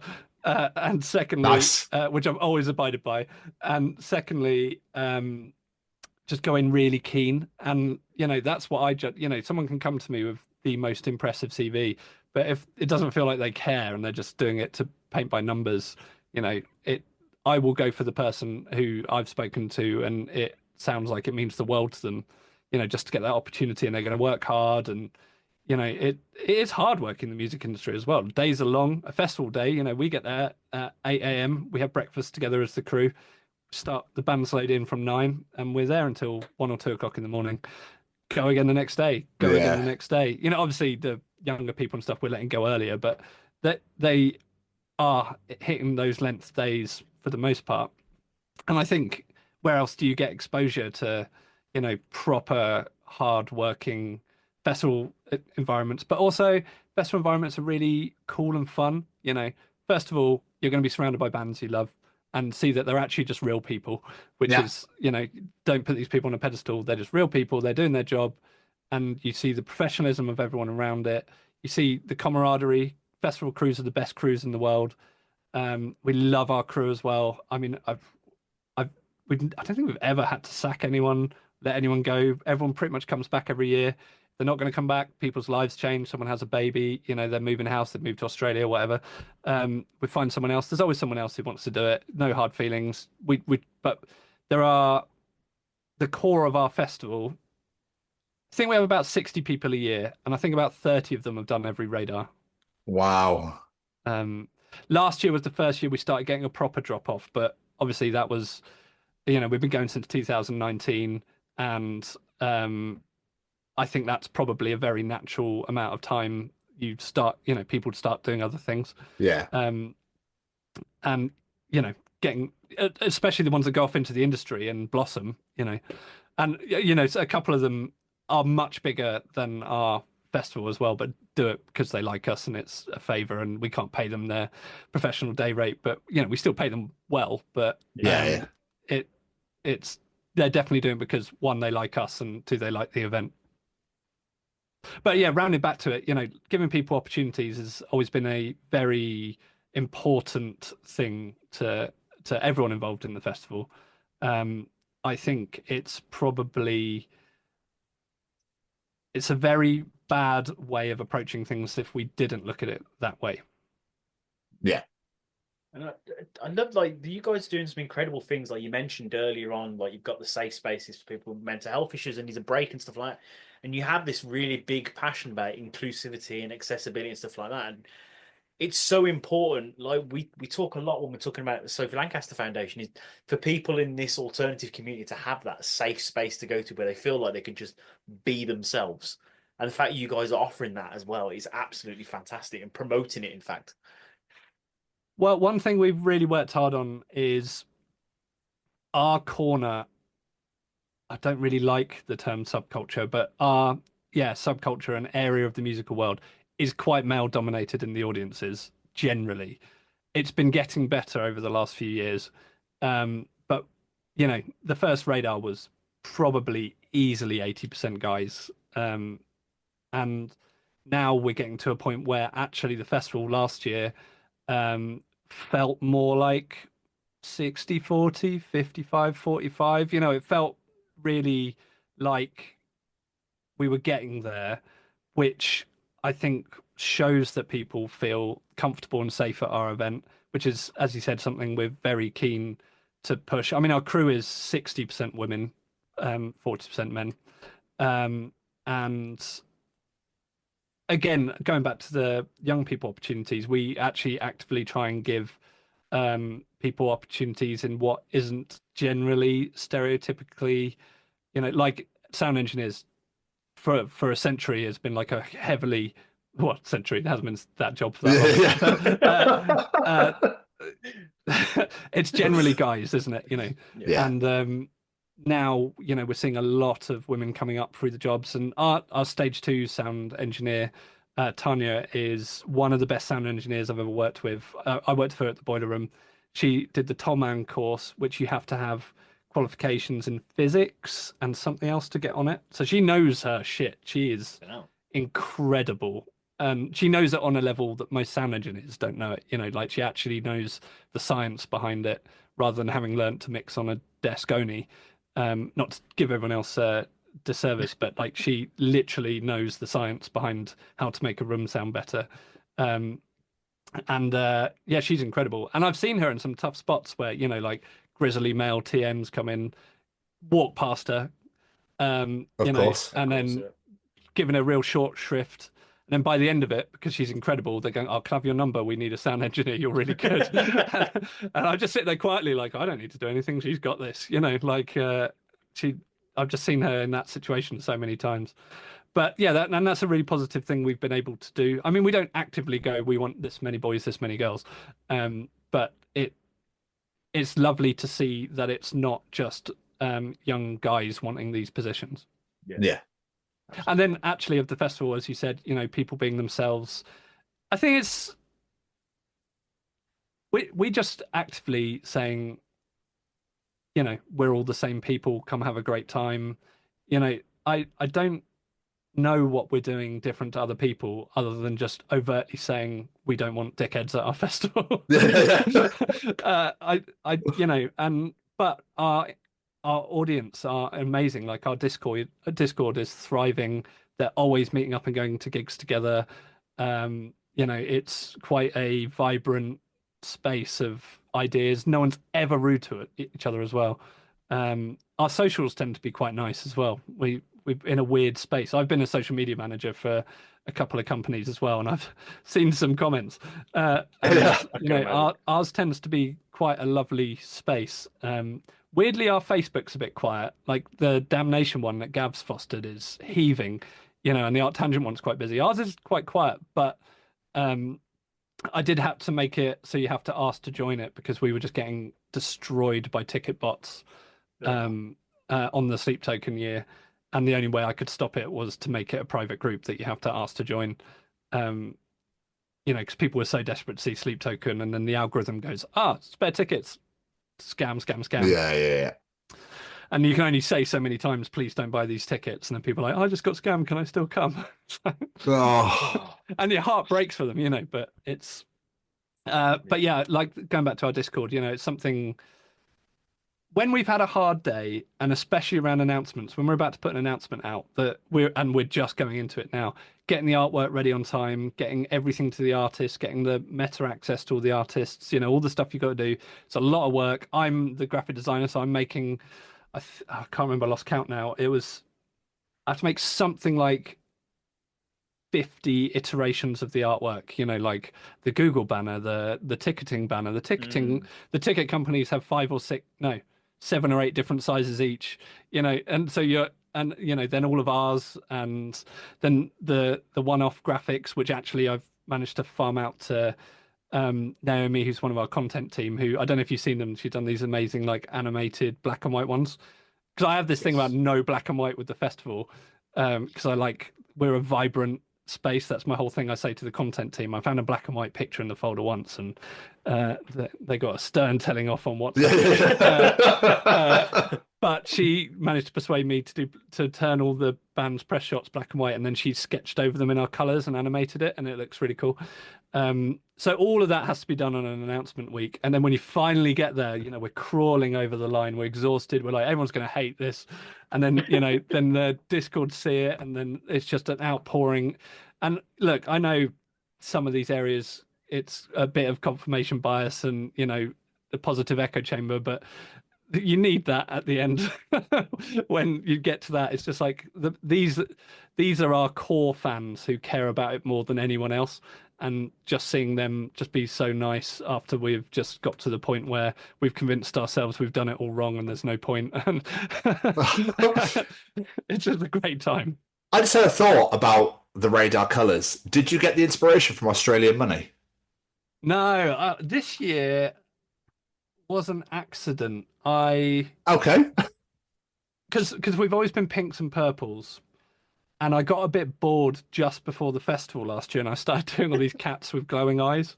Put them on like all of our AAA I passes. think I remember cats. Did you put them out on social media? Yeah, I had them on some posters, and then I started. I was like, right, I'm going to put them on our AAA passes. So all the bands had their own cat. Like each headliner had their own cat. The crew had their own cat. Guests had their own cat. And yeah, they all had these glowing eyes. But the colours sort of came from that. And because I get a bit bored at the end of the cycle, and some of the on-site graphics I did in those colours, and I was like, oh, I really like these, and it's our 5th one. It's time for a change. So I inverted things. It used to be a light background. I was like, okay, dark background. Let's use some color. And we had this amazing tattoo artist called Paco who does all of our drawings. Okay. And I was like, right, I'm gonna push you out your comfort zone here. This is what I want. And he came back with that border artwork, and no changes. Very happy straight off the bat. I love the guy. The only trouble is because he's a tattoo artist, is you have to really get in there early. Like I've just sent him the t-shirts for the festival because I know it's going to take him that long to do it because he's a busy tattoo artist. Yeah. So I can't be like, hey, can I have this for next week? So that was the idea for a t-shirt. I tried to do that before Christmas. I wanted to do a Christmas jumper, and he came back with it in January. I was like, I'll save this for something else then. 24 hours, Paco. Time's ticking. Oh, he's brilliant. Actually, it was an agent. It was Animals as Leaders' old agent, because he's a friend of mine I've known for a long time, and the first iteration of the artwork came back for the first festival. And when you're showing things to people and everyone's going, oh yeah, I love it, yeah, it's great, but I knew it wasn't right. I was like, yes. And he was the only person. He went, it's shit, it looks just like TechFest. I was like, oh, thank you God, yeah. someone said it. And then it was his idea to invert it, to do it lighter, and then he put me on to Paco to do the border artwork. And then we ran with it, pinks and purples. It just became us. That's right. So that's where your question of the first year, we weren't a complete identity in the first year. We were trying to put a gig on. And then from the second year onwards, it became, building more of an experience and something authentic. And I think that's why we are still here after a pandemic, cost of living crisis, mortgage crisis, Yeah. whatever the hell's going on right now. Yeah. It's if we didn't have that, I think we would have been gone bust years ago. Obviously, you're saying then how like you've developed over the years and stuff. So looking at the future, where do you see Radar Festival heading in the future? Are you happy going as you are, or have you got big ideas, milestones you sort of want to aim for? I mean, I always have big ideas. Look, if someone came to me with 2 years' notice, because the work to move it to being an outdoor festival, if they came to me and went, got this site, here's two headliners that are going to sell the tickets for our type of music, let's just say now it would be maybe someone like Spirit Box or Bad Omen. That's kind of I don't know. that's our world. We sadly missed both those bands because the trouble with metalcore bands is they will be of a level and then they rock it, and we're like there and they rock it past us, and it keeps happening with metalcore bands. And I want a metalcore headliner so badly. Just every time, we just missed out on the Bad Omens thing. We missed out on the Spirit Box thing, and two bands I love.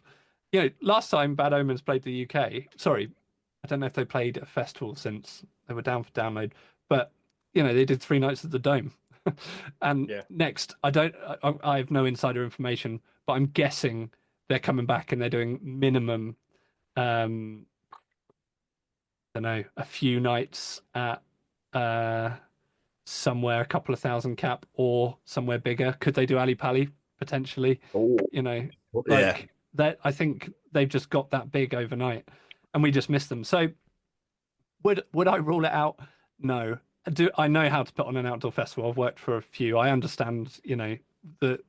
Well, first of all, I'm not stupid enough that I try and do everything myself. First of all, I know who to employ, who knows better than me in every single regard, because that is how you put a good event on. You don't try and do it all yourself.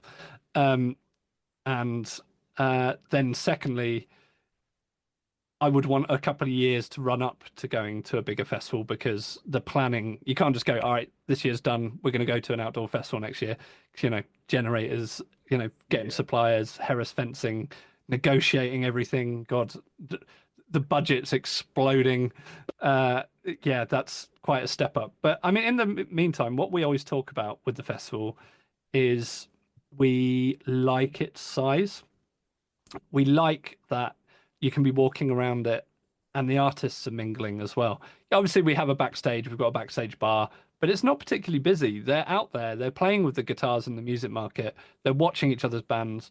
We don't believe in VIP tickets, just because we don't really like the idea in our space that you can pay for something better. And really, it would just be balcony access or something. And that I don't think it's fair to charge people for stuff like that. Like, I know at the end of the day we're a business and it's times is hard and we're trying not to go bust, but there are lines for us which we'd never cross. And we're definitely like, we don't let people side stage and stuff. It's you play, we look after bands really well, but there's a you can hang around backstage or you can go front of house, and then people in the audience can spot people, have a chat. All of the musicians are lovely. I was walking through the music market last year and I just spotted Ackle sitting there on the Neural stand playing away, just having a great time. And you just walk through and you just occasionally catch, oh, they're in front. Yeah, they're there playing with that, because there is stuff for everyone to do. And that's one of the most charming elements of the festival. And also, you can go a whole weekend at Download without finding your mates. I don't want to bag on Download. I love it. It's a great festival, but it's 100,000 people. You can be like, oh, were you there? I didn't see you once.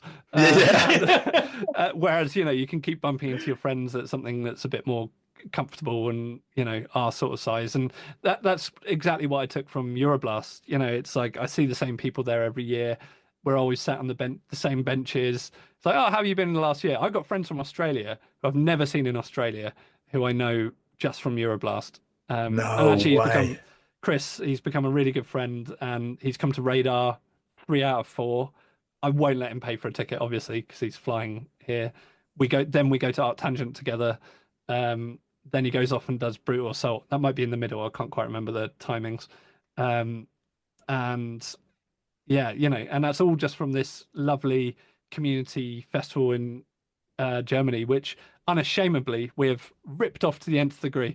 And the guys that run it are friends of ours. I've been going every year since 2012. They just really nailed it on these really tangible, lovely elements. And if we did go to being bigger, I do feel like you lose those things a bit. Yeah. It's always nice to keep it a little in-house. Like, I think it's something quite nice about being intimate and being able to mingle with anyone and everyone, that sort of thing. Like, we love Download, we love Trees, with Blood, everyone, like fucking everyone's done an unbelievable job and that sort of thing. But there's something quite nice about a smaller venue, where you could just get about, see everybody. It's just nice. I think they've nailed it. I've only been to Trees once. I don't know if they've changed. I went the year Jimmy Eat World played because my partner is the biggest fan, and in my opinion, they've got 4 bangers and they were well spread out along the 2 hours. Not knowing a lot of the other music, I was a bit like, okay, how long is this going on for? But she had the best time because she knew all the music, and that's what it's all about. But I've been to Art Tangent a lot, and I think for their capacity, they've really nailed the layout now. So they've got those bottlenecks where you're always going to bump into your mates. Yeah, and I do tend to spend most of my time on the main stage there. It's funny because people are like, oh, you hear scouting bands. I'm like, I'm on holiday. I've just done a festival. Yeah. I'm watching the bands I want to watch. And if I find something by accident, that's what I'm doing, but I'm not going out of my way. Nice. Yeah, don't blame Art Tangents are blowout every year. We just go down in force and just have a really good time and not worry about doing a festival. Fair play. I can't say I blame you. So people are listening to this. Like, we've got Radar Festival, 4th to 6th of July. Victoria Warehouse in Manchester. If they don't have a ticket yet, what can they expect? Sell them on it. Convince them to buy a ticket. I mean, hopefully the whole podcast. That's what I was about to say. The last hour and a half. Sound bites for social media. Considering I have worked in marketing for a long time, it's not actually what I'm best at. Well, look, we're a nice-sized, unique event with a mixture of music and then lots of eclectic things to do. You want to play retro computer games. We've got the last 2 years we've had an F1 simulator that our headline sponsor Scan has brought down. We've asked them to do something different this year because they've just built something. I was like, X-Wing versus TIE Fighter, something like that, because it's like a giant wraparound screen. And they had one of those 800-pound F1 racing wheels, and the best lap won it. Unfortunately, I am horrendous at racing in any way, so I was never going to do it. I know Mike Mallion, the drummer from Monuments, was up there for a bit. He nearly did it. But yeah, community, just a lovely weekend. This is not my forte. I spent hours looking at a Google document trying to write this stuff. So I want to ask about like the announcements for the rest of this year, but obviously I know you can't give dates or when you're doing anything at the minute. So I can give you dates. Dates is easy. Go on, we're dropping pretty much the rest of the lineup on the 3rd of February. I don't know when this comes out. Next Friday. That's the 31st? 31st. So the Monday afterwards. I think Art Tangent is the day before this comes out, and then we're the Monday because we were like, we heard Art Tangent was then, so we're like, keep away from that. And then because there's just a couple we're waiting on, so I can't quite drop the day splits, which is what we were aiming to do on the 3rd of February. But then it lines up really nicely that Monday the 3rd of March is exactly a month away, and so we should have it all in line then. That'll come out then. Then the next thing we announce our masterclasses when we've cherry picked some musicians from the lineup. I mean, we've got a lot of them in pocket because it actually really helps to go, hey, do you want to play the festival? Oh, we can also offer you this. It's like a bolt-on, helps with touring costs, etc. And then it's the mad dash to the finish. The funny thing about it, like we always, when people say, about how hard it is. I feel personally with my skill set and what I can do, I can organize the festival fairly easily. It's I'm an organized person. It's what I do. I've always been in corporate events and all sorts, and like I said, death by spreadsheets. Um, the the hardest thing is selling the tickets, especially in 2025. Now we are, just with everything that's happened in the country over the last few years, Brexit, people are feeling the pinch. And kind of what our message has been over the last year is I don't really care if you buy a ticket to our festival, but if you were going to go to a festival, go to that festival, buy the ticket to that festival. Yeah. You love Art Tangent, go to Art Tangent. If 2000 Trees is your bag, go to that, burn it down. I'm just throwing out names, but they everyone needs the security of knowing how many people are coming to their events. You like our lineup, buy a ticket, we'll see you there. You're gonna have the best time. But and the same with local gigs as well. Music venues are on their knees. Like you like a band, go watch them. I saw Idols play to 8 people at the Boiler Room, and one of those people in the room then became their manager and is still their manager. Like no one knew who they were at the time. Joe Talbot, the singer, couldn't even look at the crowd. He was so nervous.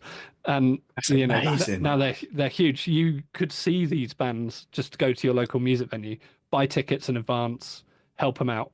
That's my message, and that's what we've been saying for the last year. I love us to be the one you pick out of those festivals, but if our lineup's not doing it for you and another one is, please buy a ticket to that festival. The amount of people I've seen that have had to cancel gigs because the advanced ticket sales just aren't doing it is crazy. So yeah. Or the terrifying 100%. thing of the venues that have to go into it, knowing it's going to be a walk-up gig. Having been, worked out a music venue, you have two kinds. The ones that sell out instantly, 3 kinds maybe.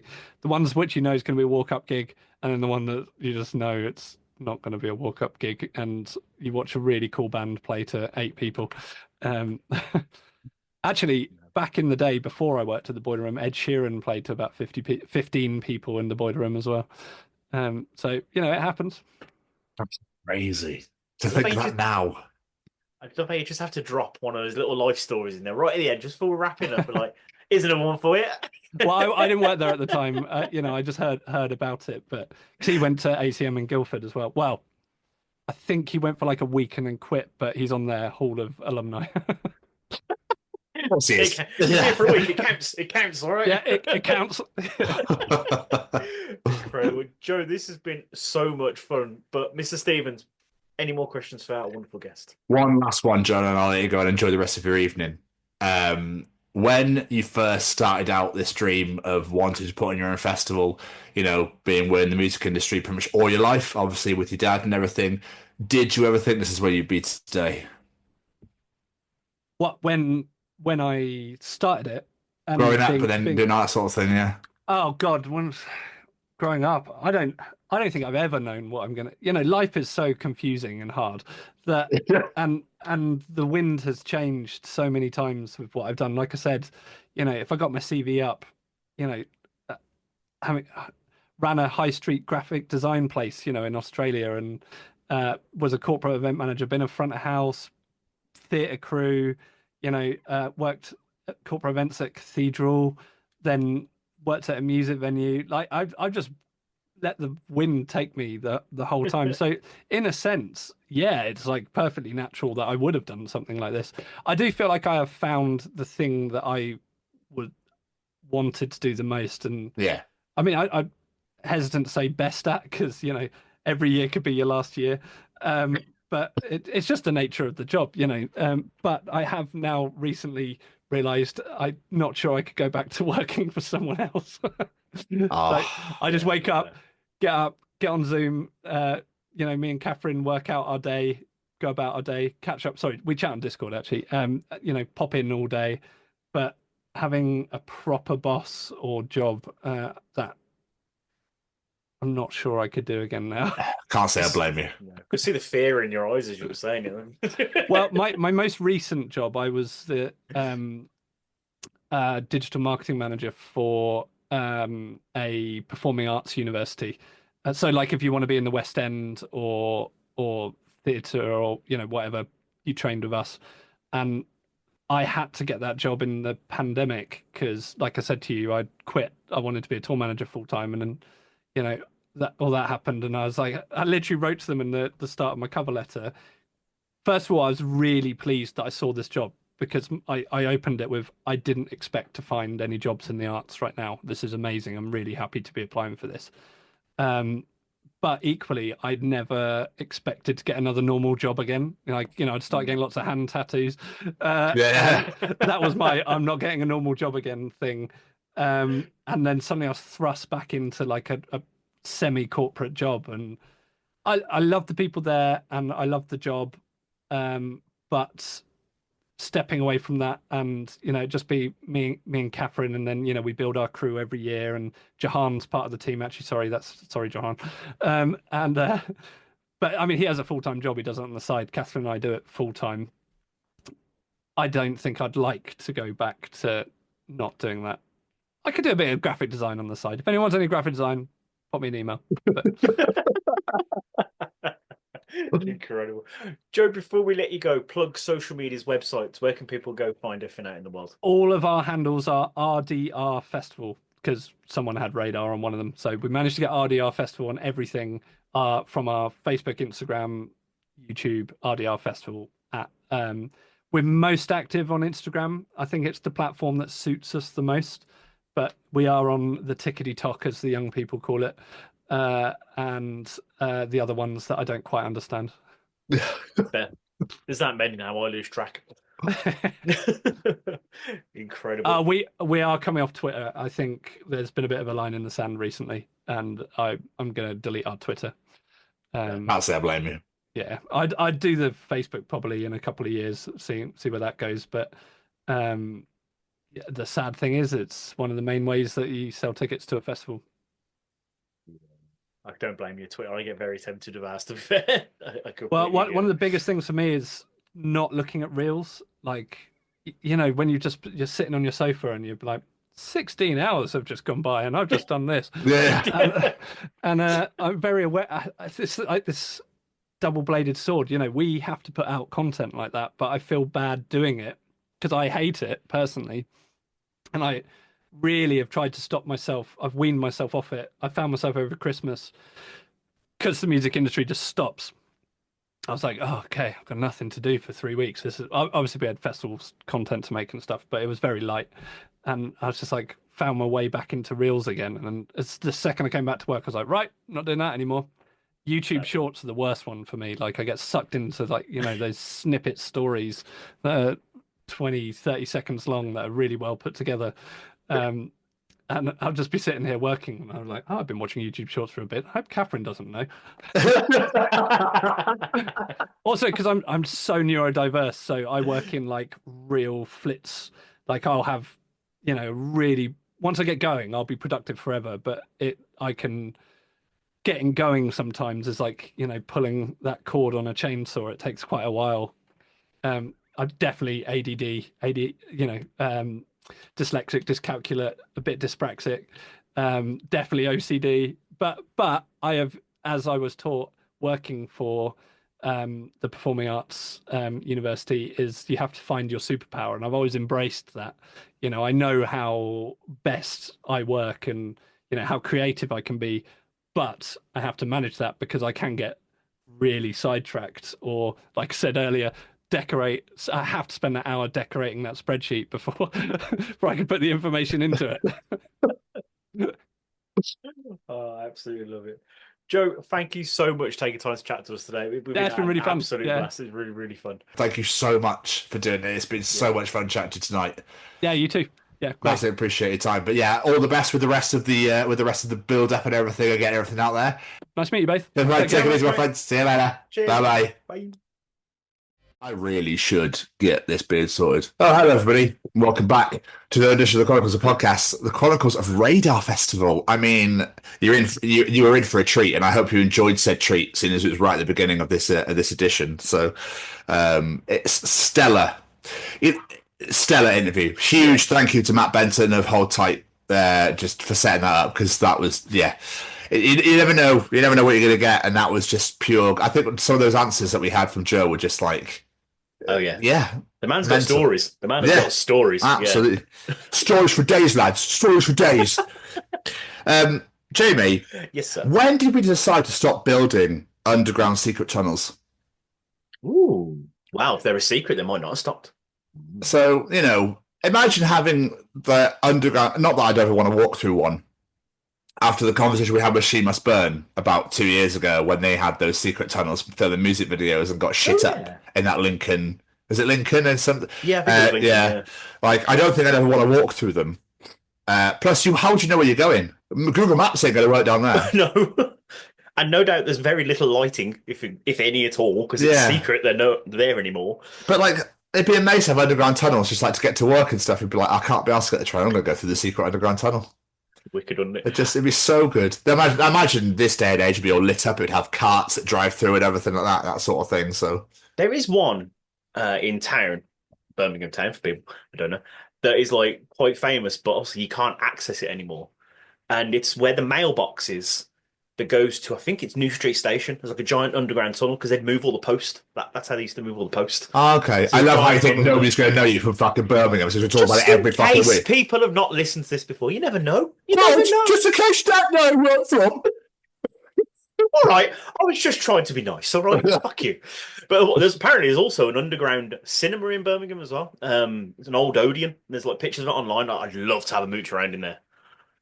Oh, would you? Great.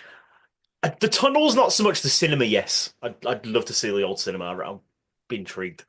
Also, for anybody that can hear that, I want to apologise. It sounds like someone's been fucking murdered in my garden. So that's all I can say. I do apologise massively, everyone, if that gets picked up in any way. It literally sounds like I was fucking shrieking out there. I was going to say, I can't hear anything. What the fuck's going on? I think it's a fox. I don't know. I looked out because it woke me up. I was like, what the fuck is that noise? It's like someone's been murdered. So I opened the blind and was like, well, I can't see anything. But I think it might be a fox. I don't know. Don't foxes shriek? Yeah. Yeah. Maybe it's someone being murdered in an underground tunnel outside your house. Maybe. But then, I don't know. But then when turtles have sex, they shriek, don't they? So it might be two turtles just banging. Could be. So I don't fucking know. I don't know. It's either a fox being murdered or a turtle banging. That's pretty. The usual casual Monday morning in London, eh?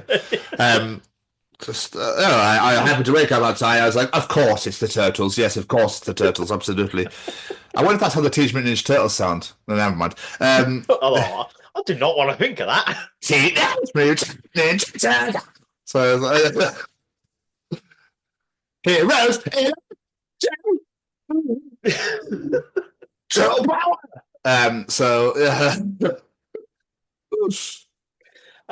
No doubt that parody porn exists. 15,000 million %. Yeah, no doubt. I swear social media is going that way. The amount of advocacy for stuff now, and it's like all the pages keep popping up, and it's just like, it's just ridiculous. Anyway, I hope we've all left Twitter now. Sorry, X. Sorry, Nazi Germany. Sorry, I don't know what the fuck it is now. Nazi X, Natsex. I don't know, but apparently he's throwing his heart out, but he's definitely fucking Nazi saluting for all you morons out there. Anyway, it's a Roman salute. Oh, fuck off. Go out in public and do a Roman salute then if you think it's okay. Talk about Nazis, my landlord's one as well. So, the fact that fucking they just keep turning up unannounced. I'm throwing it out there, I don't go, fuck. They tried to make me re-sign my contract with some extra clauses in it. I was like, pretty sure this is illegal. So, it's just an absolute pile of shit. Reason they can only change your contract at the end of your current contract. Yeah, exactly. Right? Exactly. Stop WhatsApping me. Stop messaging me. Harassment, you fuckers. Anyway, I don't give a fuck. I thought I'd throw it out there. I haven't said any names. So, That's a very good point. It's all good. If you're ever going to move to Ruislip in London, just let me know. All right, and I'll let you know to avoid or not. That's what the Google review's getting. Anyway, do you remember when people used to run for fun? Do you know when people obviously in COVID started running because to keep fit, whereas previously people running in the streets be running away from something. So that used to be a thing, didn't it? All of a sudden, everyone runs now, so you can't tell who's robbed and who's not. I suppose it's the way they're dressed. Is everyone okay? Yeah, I'm just having a jog. Oh, okay. Yeah. People run the streets for fitness and then went back in the days to be away from something or somebody. Yeah, it's just nuts. Are you being chased? No. Yeah, I'm just for fitness. It's for COVID. COVID ended 3 years ago. Yeah, ended. Of course it did. I remember I tried that during COVID. I was like, I'm going to do the couch for 5K. I think I did day one. I was like, yeah, I'm not built for running. No. It's shit. Me and Laurie, like, she wanted to go and do it, and I was just like, do we have to? Like, do we really have to do that? I did once. And I was like, yeah, I'm good. Yeah, I like exercising, but not running. Running. No, cardio is not the one. I like intensive walking. You know, you put the treadmill on like a steep and then like whatever that. Yeah, I like that bit. That's good. And just near a similar thing, I guess. Callum's probably sat there going, "Fuck's sake, boys! Like, no, what are you talking about? Why am I so illuminated? This is what I want to know." Your light does like to change. It does. Oh, there you go. Look, no, I'm not. What the fuck? Let me just. There you go. There we go. And the fall of darkness. But the NFL's a pile of shit. Don't really want. Not going to watch the Super Bowl. So, you know. Nope. I don't want to watch Kansas City versus the Eagles. No thanks. Boring. Again? Yeah. Chiefs got through again. I'm all right. I'm okay. I'm not interested. Yeah, it's just, we'll go for the free pick. I couldn't give a shit. Yeah. Just don't care. Boring. I do need to make my humble apologies to Jaden and the Washington Raiders. Commanders. Damn it, that's close. Because I decided to root for... whatever. It's a football team, and I got the right city. It's the ends of the fucking country. Las Vegas Raiders and Washington Raiders are the opposite ends. It's close for me, all right. But I do apologise because I decided to root for you, and we all know in my history of NFL now, if I root for you, you lose. So I do apologise. Oh, they got battered as well. It's not like they lost; they got fucking destroyed. Oh dear. 55-23. I watched most of the Kansas City game. It was really close, but Kansas City won 32-29, and it's just like, all right, next.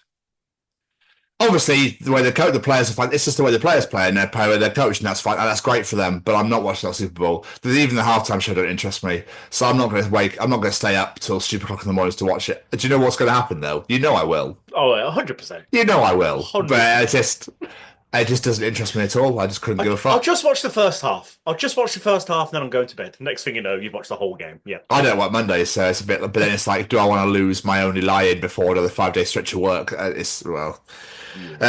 still, yeah. Who's so the halftime show again? You did tell me, but I can't remember. Kendrick Lamar. That was it. Yeah.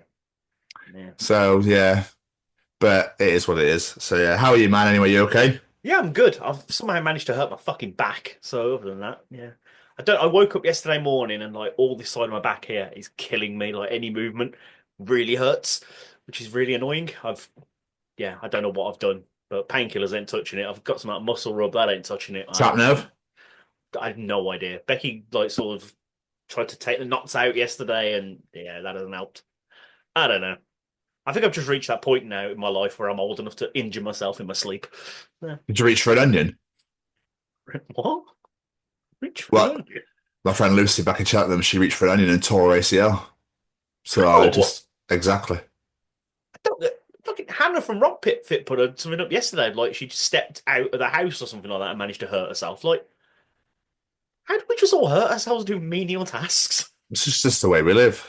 Fucking stupid. I'd rather hurt myself doing menial tasks than hurt myself seriously. That is a very good point. Yeah. I had a weird thought yesterday that if I was to get in a car accident or something really serious, I would rather die on impact than suffer painfully. I don't know about that, but... Do you know what I mean? I would rather either be here or not be here at all than lose my legs and be in serious, do you know what I mean? Be in like a serious pain and have to go through all of that. I would rather be either here or not. Do you know what I mean? I don't mean that as in like I don't mean like that. I just mean in that scenario, I would rather than getting seriously injured, I'd rather just be gone. Do you know what I mean? So I never have to feel pain. Yeah. I'm trying to word that in the way that doesn't make me sound fucking mental crazy or psychotic. Do you know what I mean? No, I get what you're trying to say. It's those intrusive thoughts, isn't it? Where it's like, I can throw myself off this bridge. I can literally just throw myself off this bridge and that'd be it. I was coming on the M25 and I was just like, I was on the M25 yesterday, and I was just like, if I was to be in an accident, I would rather just be, that's it. I'd rather the accident happen and I never know ever again, rather than No, the horrifically pain and suffering of the fact that my legs are broken, my neck is broken. Do you know what I mean? And having to be led there, be like, I'm consciously here knowing that I'm in insufferable fucking pain. I would rather not know. No, I do know. Exactly That's what I mean. you mean. Yeah, I know exactly what you mean. Yeah. What would you rather do? See, it's different. It's difficult for me because I completely get where you're coming from, but I've got like, do I really want to like leave the kids without a dad and that sort of stuff? So it's like, I probably wouldn't want to it's stay got around for them. Nothing to do with that. You're thinking way too much. That's what I do. Either complete death or in horrible fucking pain for however long. Oh, complete death. Yeah. I thought so. Yeah, exactly. That's not. I didn't talk about kids. I didn't talk about like nothing. Just if that was to happen. There's no other factors here. There's no other factors. It's just literally yes or no. This week's audience participation. Would you rather be in utter pain or dead? But it's just if that was to ever happen. Also, just go back to NFL real quick. I can't remember because it was when we were having that moment of when we had that massive gap. There was a week where the Philadelphia Eagles, who are now in the Super Bowl, played the Carolina Panthers. The Carolina Panthers are one of the worst teams in the NFL. I can't remember who it was. Somebody placed a $3 million bet on the Eagles to win the game, right? Because they thought it was going to be a straight shooter. Now, obviously, the Eagles did win the game, but not until like near the end. So could you imagine being that person that went, oh, it'll be a breeze. It'd be like they beat the Commanders yesterday. It'd be a breeze. And Carolina didn't fuck off at all throughout the whole game, and they were scoring loads of touchdowns. You're going, Julie, we might be homeless tomorrow because I've just bet lap savings on fucking Eagles here. Could you imagine? Like, what? I wouldn't even. The thought would never even cross my mind. There isn't. No, I couldn't ever have the balls to risk that much money on a fucking football game. You nutbag. Yeah, exactly. Why would you? I know Drake did it, and every time Drake did it, he lost. And then all of a sudden, he never heard about Drake betting on the NFL ever again. Drake's probably got money to throw away. This person probably was saying that he's got $3 million to put on a bet. He probably does. But was the reward really worth the risk? I was going to say if they were the Eagles were the favourites to win, I imagine the comeback wasn't that much. No, I think it was like $1 million or $2 million or something. But is it really worth it? No, it's not worth the risk at all, is it? No. Could you imagine if that got horribly wrong? Oh, he's probably letting his own intrusive thoughts win on that one. Jesus. Americans though love their money, don't they? They'll fucking bet on anything. They'll have anything money wise. Like they don't give a shit. So. And now we got 4 years of that absolute twat. So it's funny, isn't it? Because it's not our country, but it still impacts us massively for some weird ass reason. Yeah, it does. But still, because it's the most, as much we hate to say, it's the most influential country in the world. So everyone sees what they're doing and goes, "That's a bloody good idea, isn't it?" So yeah, it is gonna probably affect us as well.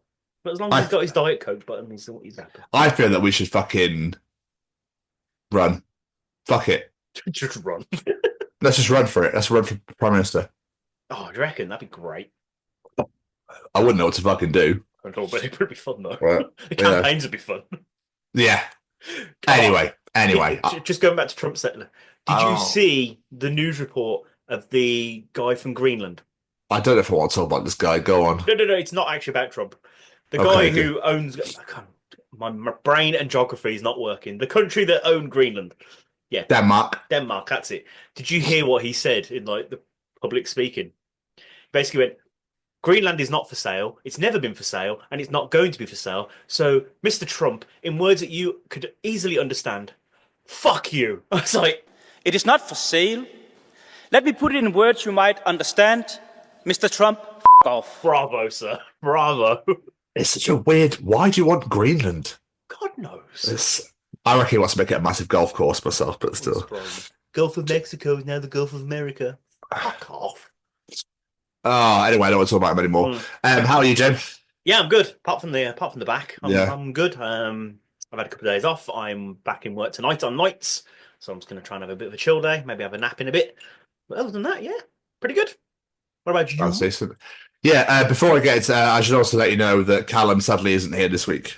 He is in the midst of a huge refurbishment and has had a very busy weekend. The boy obviously runs his own business now and he's got a lot going on. So Callum will be here as often and as frequently as he can be. So we apologise that Callum will not be joining us this week. But he should be back next week in all his triumph, glory and wonderment. So we look forward to that. So yeah, apologies for those of you that were here for the treachings. You'll have to go back and watch previous editions to enjoy Callum a bit more. But yes, I am fine, my friend. I've had a couple of days off. I've got today off, and I'm going to enjoy the fuck out of it. I was out all day yesterday, so I want to sit here today, and I'm going to lay in bed literally all. My washing's on, so I'm going to hang that up in a bit, and then I'm going to lay in bed all day and do sweet fuck all. Excuse me, and it's going to be absolutely wonderful. Excuse me. So I think I'm just going to literally watch AEW to my eyes bleed. I think that's pretty much what I'm going to do. Got a lot of catching up to do with that.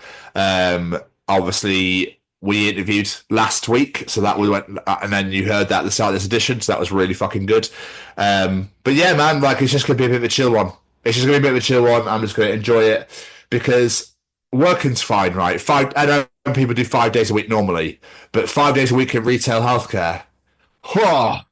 By Friday, I'm like crawling. It's just so nuts. I'll tell you what is fucking sick though. What's really, really wonderful. Yesterday, my work group chat went off about feedback. And my director was like, well done, Tom. And I was like, for what? I'm not at work. So I read it. Someone had written this amazing paragraph about me. And I was like, oh, I'll take that. He said, I never ever leave feedback, but I felt this needed talking about and mentioned me and was talking about me and stuff. And I was like, oh, well, you're very welcome. I've worked out who it is as well. So I was just like, legend. Anyway, later yesterday, we're driving back from Hailing Island and another thing popped up and I was like, oh, this work chat's doing my head in. More feedback from me again. Amazing. So I just went, I'm off today, but I'll take the 2 for 1. And like, hardly anyone's responded. It's just hilarious. Hi all. Yeah. Just here raising the bar for you all. Don't need to be showing you all that. Sorry about that. So then my other director put one and everyone, mainly Tom. I will see you in. Mainly Tom. That's fucking great. Oh, I'll take it. Take it. I'm well happy with that. So when probation comes around, we're like, cool. You know all this feedback I've had? Cough it up. Yeah, so they should as well, yeah. Meh. Anyway, what have you doing yourself, my friend? What have I been doing myself? I've mostly been Rhiannering. What else have I been doing? Saturday night I went out. Actually left the house. Me and Becky had a bit of a date night. We went for a meal at a Thai restaurant called The Giggling Squid, which might be the greatest name for a restaurant ever. And yes, they did serve squid, but no, I didn't order it. Did it laugh? No, well, I don't know. I didn't order it. It might have. I'll come to the. It's a chain. The one in Cheltenham's really nice. So. Oh, I didn't actually realize it was a chain, to be honest. It's a chain, yeah. Yeah, but no, the food was really, really nice. What did I have? I had salt and chili breaded mushrooms for a start. That was very nice. Love me some mushrooms. And then I had like a pad thai noodles and stuff like that. It was really nice. With chicken and tofu. Yeah. Really nice. Tofu. It's only small bits. Quite like tofu, but you can only have a bit of it though because it's really fucking boring. Yeah. But yeah, no, it was very nice. And then afterwards, it was Becky's mum's belated 60th birthday party. Like her and her friend from work both had 60th around the same time, so they had drinks as well. So we went to that as well. That was really good fun. I've had a few drinks. I haven't drank in quite a while, so I woke up yesterday with a bit of a sore head, feeling a bit sorry for myself. But yeah, we just had a lazy morning, ordered in breakfast, and then went and spent the evening at the in-laws. And that's pretty much about it. That's all I've really been up to. I've done a lot. Obviously, I've been to see the kids as well. Sorry. Took Sam to get his haircut. And yeah, we're just hanging around, really. They okay? Yeah, they're all good. They're all good. All good. I don't get to see Harrison as much now because he starts work like about an hour after I get there, and then he finishes after I leave. What's he doing? He's a cleaner at school. Oh, okay. Because the hours are a pain in. They've changed their hours, so now I barely get to see him. Like always, because he's at work when I'm there, he normally walks back with me and stuff. But I don't get to do that now because of his stupid bloody hours. But yeah, all good fun. I'm going to go see him again tomorrow for Sam's parents' evening because Joe can't go, so I actually get to go to a parents' evening. I haven't been to one in bloody ages for him. And yeah, that's pretty much about it. I haven't really done a lot. What about you, my friend? Yeah, no, mate, more than anything else. Like I said, we did a wonderful interview on Friday. I had somebody move into the house on Friday night as well. So a bit of a story about that, actually. I don't know why I did it, but this is what happened. So basically, Friday we did the wonderful interview with Joe James that you just heard from Radar Festival. And I knew that my housemate was moving in that night, so I thought, well, what I'll do, just so she doesn't like knock to come say hello whilst we're recording, I'll lock my door. Not as like I don't want anyone to come in. I just just so that we don't get interrupted and we can carry on. Yada yada yada. Anyway, So I locked my door. I haven't locked it with me inside ever. Did the interview. Everything was great. We had a great time, didn't we? We had too much fun. I was like, cool. Put all my stuff away. I was like, oh, I'm absolutely dying for a piss. I'm absolutely dying for a piss. And then I'll go and say hello. Put the key in the door. Wouldn't unlock. And I was like, oh shit. Okay, that's fine. Like, it's obviously just got a bit stuck. I was like, so I pushed the door. So I pushed the door. I then started to, and I was like, it's still not unlocking. I was like, okay, right. So the best thing to do here is not fucking panic. So I was really trying to calm myself. I was like, okay, it's okay. We're going to get out. Because I'd had all the big fights with the landlord and the estate agents that day, I was like, I'm not going to fucking ring them.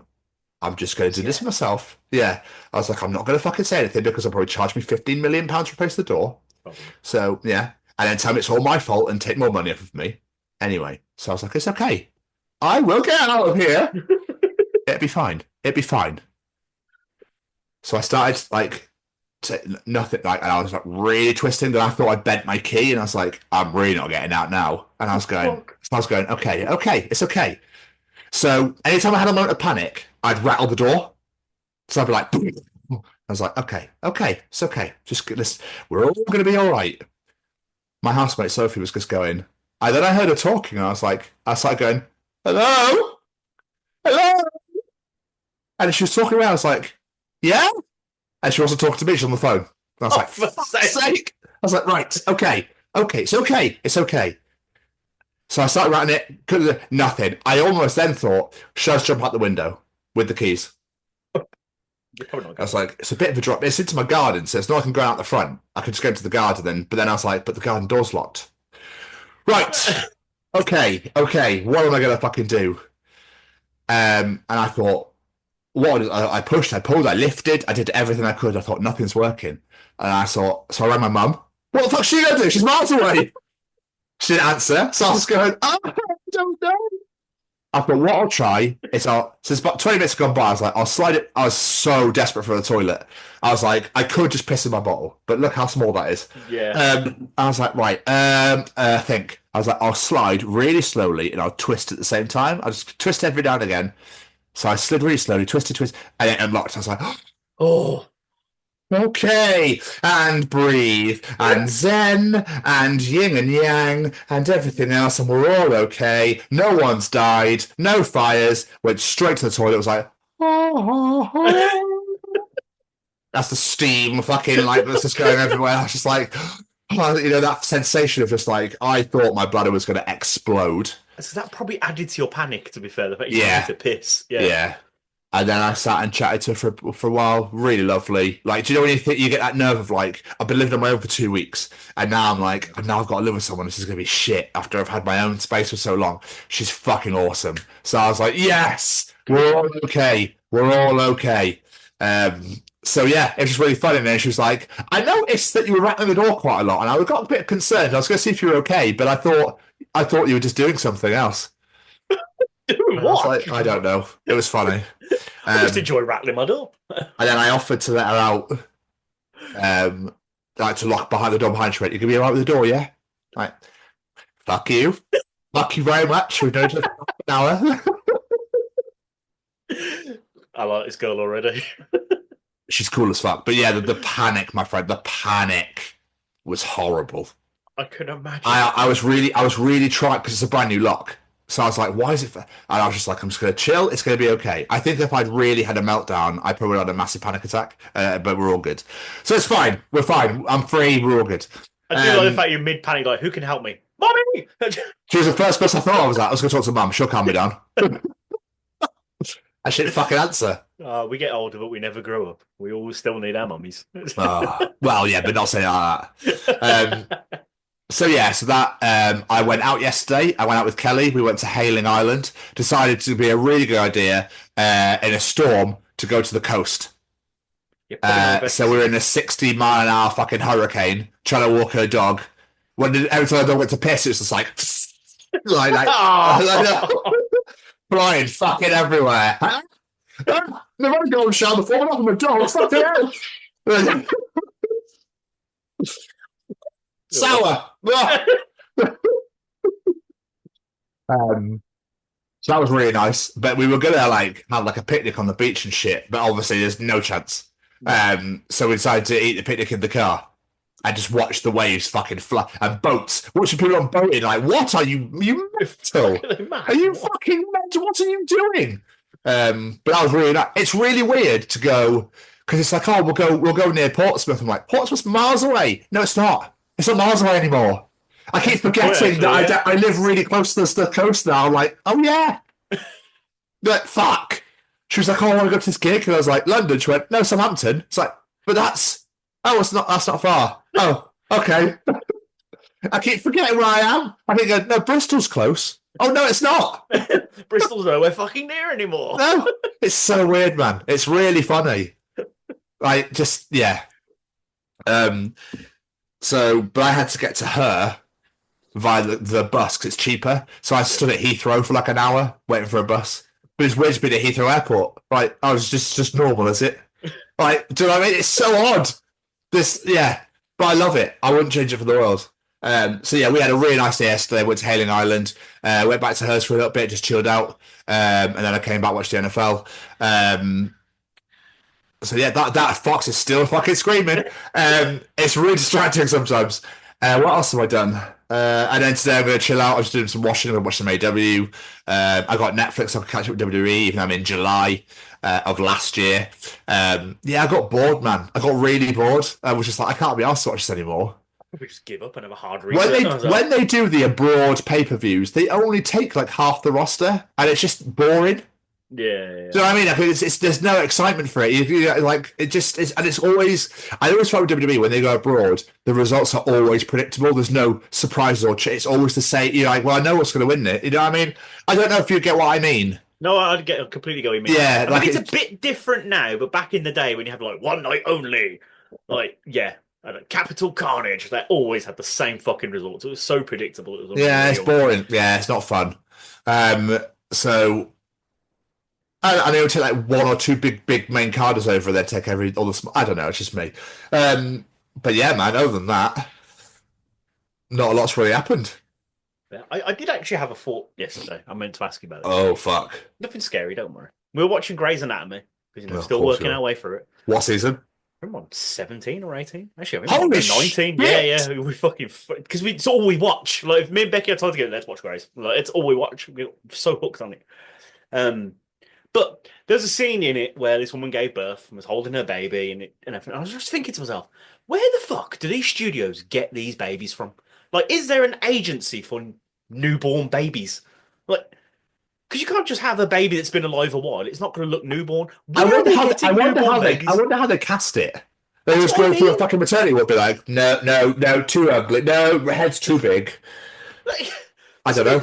It's so weird. And if it is an agency, who the fuck starts an agency to cast newborn babies for things?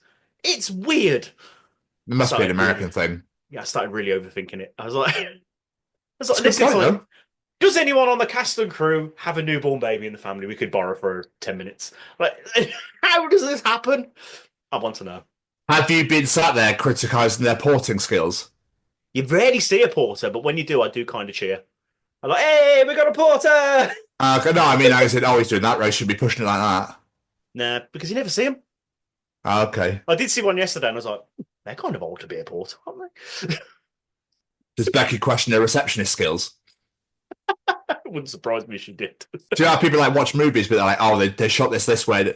Imagine the escapism's completely gone because you're criticising how things are done. Oh, yeah. All the time. Like, I remember when I used to work for Sainsbury's and I used to do the counters. Every time I go to another supermarket, I go, Just gonna have a look, see what they're doing right and wrong. Oh, yeah. No, I wouldn't yeah. do that way, but I wouldn't. I don't mean like that. I don't mean like that. I mean like they talk about Grey's Anatomy, talk about escapism sort of thing, and I was joking because obviously you work in a hospital. So I mean, like people who make movies must be sat there going, "Well, they've shot this on this camera. This is how they did it." It's like, does that not take the the escapism away? Like take the losing yourself in the movie type thing just to enjoy it rather than picking it apart. Probably because, like you say, you just want to relax and watch a film, but they probably don't. They're just like, well, I don't like how they did that camera angle there. I would have done it differently. It's like they just not escaping, are they? It's just I'm going to relax from work by watching what I do for a living. Yeah. Well, yeah. Oh my God! How did I not bring this up? Good point. Because you just reminded me of something. Okay. I got to guest on a podcast last week as well. Yes. Yeah. The reason that sparked in my head is because you said about how I'm going to do something, then watch people do that for a living. When Dustin so I was a guest on Amber Forest podcast last week with Braden and Dustin, who have been two former guests of ours, two very good friends of mine. And Dustin mentioned about how his mate's a farmer and how he farms all day and then plays Farming Simulator in the evening. Like, what the fuck? So you need to go and check out Amber Forest Pictures. Amber Forest Pictures podcast, available on YouTube. Please subscribe. Please go follow them on Instagram at Amber Forest Pictures. They're everywhere, social medias, that sort of thing, and on YouTube and on Spotify to get involved. But yeah, I was a guest with Braden and Dustin. It was so much fun. So much fun. I was very tired though because we filmed so late. But it's amazing. Just talking about conspiracy theories, talking about UFOs, talking about out-of-body experiences, hypnosis, movie making, us, the UK, the US. And it's really, really good fun. So please go check out Amber Forest Pictures podcast, wherever you get your podcast from. Please subscribe. And yes, I got to guest. I was guest number 10. Oh, sorry, I was on episode number 10. Their third guest on that show, and I absolutely loved every single second of it. Yeah, I gave it a watch. I supported, and yeah, it was great fun. Although the line of Jamie's from Birmingham, that's why he talks like that. Much appreciated. Thanks for that, mate. That's very, very welcome. Very welcome. It did make me laugh. So I did my job. That's what you did. Although I did make me laugh, we said you try and enjoy the conversation. Yeah, I was watching. I was like, I can't talk to him. I'm not here. Like, I'm not there. It's like I just wanted to join in at each bit of the conversation. It's good fun. It was really good fun. It was good fun. And talk about Rocket League and bringing it right round and that sort of thing. It was just so yeah, please go check that out. We need the best tips for Rocket League right now. Bring her around. I've been dying. Bring her around guys, the mountain. We had played a group sesh before, but I was way too novice. So that's all right, man. I was happy to take your Rocket League virginity. I guess we'll hear from Braden himself, who just talked about him. Why not? Hey, what's going on, everybody? This is Braden from Say We Can Fly. Just letting you know, got a brand new merch store out there. Please let me say the link. Let me say the link, please. Okay, yeah. Okay. Yes, you can say the link. Yes, all right. Okay. So the link for the shop. So the link for the shop is www.saywecanfly.shop. All right, good job, Seamus. So www.saywecanfly.shop, 10% off if you use the code. Let me say the code. Let me say the code, please. Okay, fine. You can say the code. If you use the code. The code is The Chronicles. What? No, it's not. The Chronicles. No, it's not. It's The Chronicles, Seamus. Yeah, that's what I said. The Chronicles at checkout. All right, you get 10% off. 10% off. Yes, they know, Seamus. Okay. I'm just trying to help, all right? Visit www.saywecanfly.shop and use code The Chronicles for 10% off your order. Available at participating Say We Can Fly restaurants and web stores. Some restrictions may apply, but probably not. Shall we? Oh, go on then. It's time for Tom's Journal.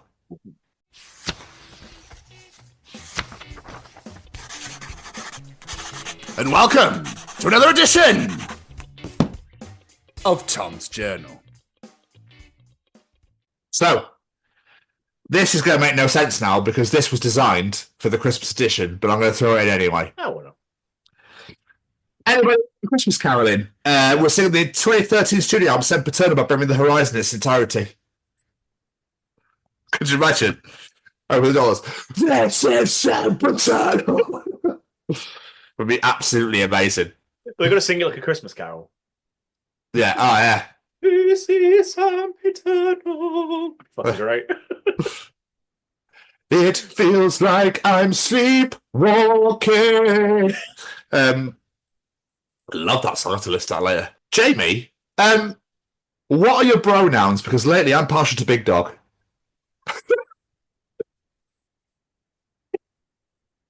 That needs to be a fucking thing. That is brilliant. Big Dog. Oh, that's fantastic.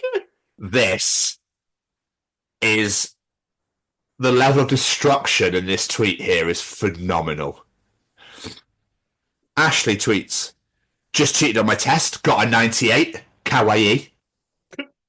Ex-partner, better than when you cheated on me and got an STD. Peace out. So 100% level of destruction right there. That's actually fucking... Absolutely amazing. Absolute. That is just incredible. Absolutely incredible. Anyway, Jamie, join in. Last Christmas, I gave you my heart, but the very next day, you stuffed it underneath the floorboards with the rest of my corpse until the sound of my heartbeat intensified your descent into madness. What? Oh. I don't even know what to add to that. I can't. Just what? Phenomenal. Oh, you can tell these were Christmas Day sorts of journal entries, yeah. This really fucking made me laugh. A woman on a train just kept staring at me. And after about 25 minutes, she was like, I'm really sorry, but you look like my high school boyfriend who passed away. And without missing a beat, I was like, Amanda? And she was like, my name is Rachel. But could you imagine if I guessed her name right? I mean, fucking amazing. Could you imagine if you nailed that? Oh, that would have been if you got the name right, it would have been incredible. I mean, really harsh on her, because obviously fucking died, but still, very funny. Oh, God, this is so good as well. Date.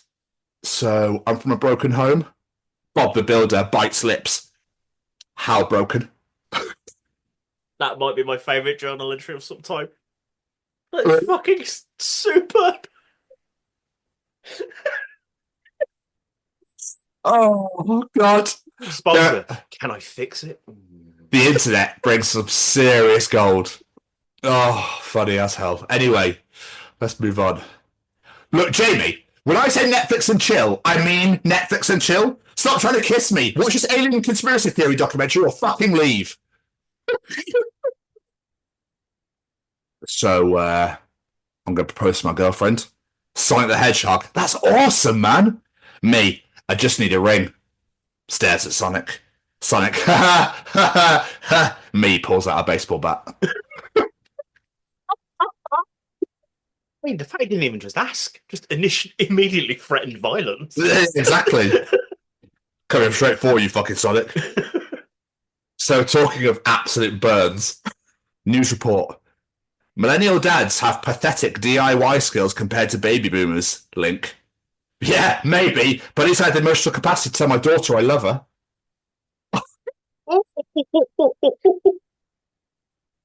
Right, shots fired. Jesus Christ. So good. So good. I thought that was... Not to insult people's dads, but it's not wrong either, let's be honest. Generational thing, isn't it? We talked about loads on this show. It is a generational thing. God, there's a lot of biting lips in this show this week. Fucking hell. Cyclops. Love. How do you spell Hawaii? Wife bites lip. Well. You need two eyes? Cyclops puts the pen down. My life's a joke to you, isn't it, Linda? I don't know why, I just love the idea of a Cyclops being married to someone named Linda. That bit really amused me for some reason. I thought it would. I thought it would. Oh, so good, man. The journal is sensational this week, if I do say so myself. I feel like chocolate people get desserts and crisp people get starters. That's probably right, you know. Ooh. Huh. Yeah, I know, right? That's got me thinking, that one. Well, I'm a chocolate person. Yeah, same. And I always get dessert. But I like everything, so. Oh, that is a tough one, actually. Yeah. We're gonna have to get this one up on the social medias and get some involvement. I'll give you a couple more. Jamie, isn't an octopus just a wet spider? Oh, that's horrific. Oh. Although I can't wait to show Becky this one because she's terrified of spiders and fucking loves octopuses. So I'm just going to play this to wind her up now. And You're also finally, not wrong though. enjoy that image. Yeah. And finally, Jamie, and this is fucking genius. And I wish I had this sort of level of capacity to do something like this because it's unbelievable. All right. Okay. And whoever you are who did this, you're an absolute legend in my book. When I was 19 years old, I had to apply for a job and couldn't be fucking asked to write a cover letter. So I made a fake job ad for the job I was applying for on Gumtree, and like 200 people applied, and I picked the best cover letter as my own. Here, I'm not worthy. Just not worthy. Oh. Just not worthy. That's absolutely unbelievable. Oh, to bring back a classic, that is super. I wish I'd thought of that. I wish I'd fucking thought of that. Yeah, tell me about it. Because that was another edition of Tom's Journal. Absolutely beautiful, my friend. I mean, between Bob the Builder and great life advice, I don't know how you're going to beat that. That was fucking beautiful. I know, right? I know that. 2 bite lips. 2 I know. bite lips in the journal this week. No, before seen. Fucking Linda. It's about getting into schools and talking to young people because, you know, I know that people can change. And it's about talking to people and getting them to understand and perhaps step back from violence and prejudice and whatever. And we just need to work together and keep on the good fight there. Absolutely. Hey there, guys. We are ecstatically happy to announce that we are associated with the Sophie Lancaster Foundation. The times are changing, and with the unfortunate death of Sophie, those changes have made a massive impact for the future.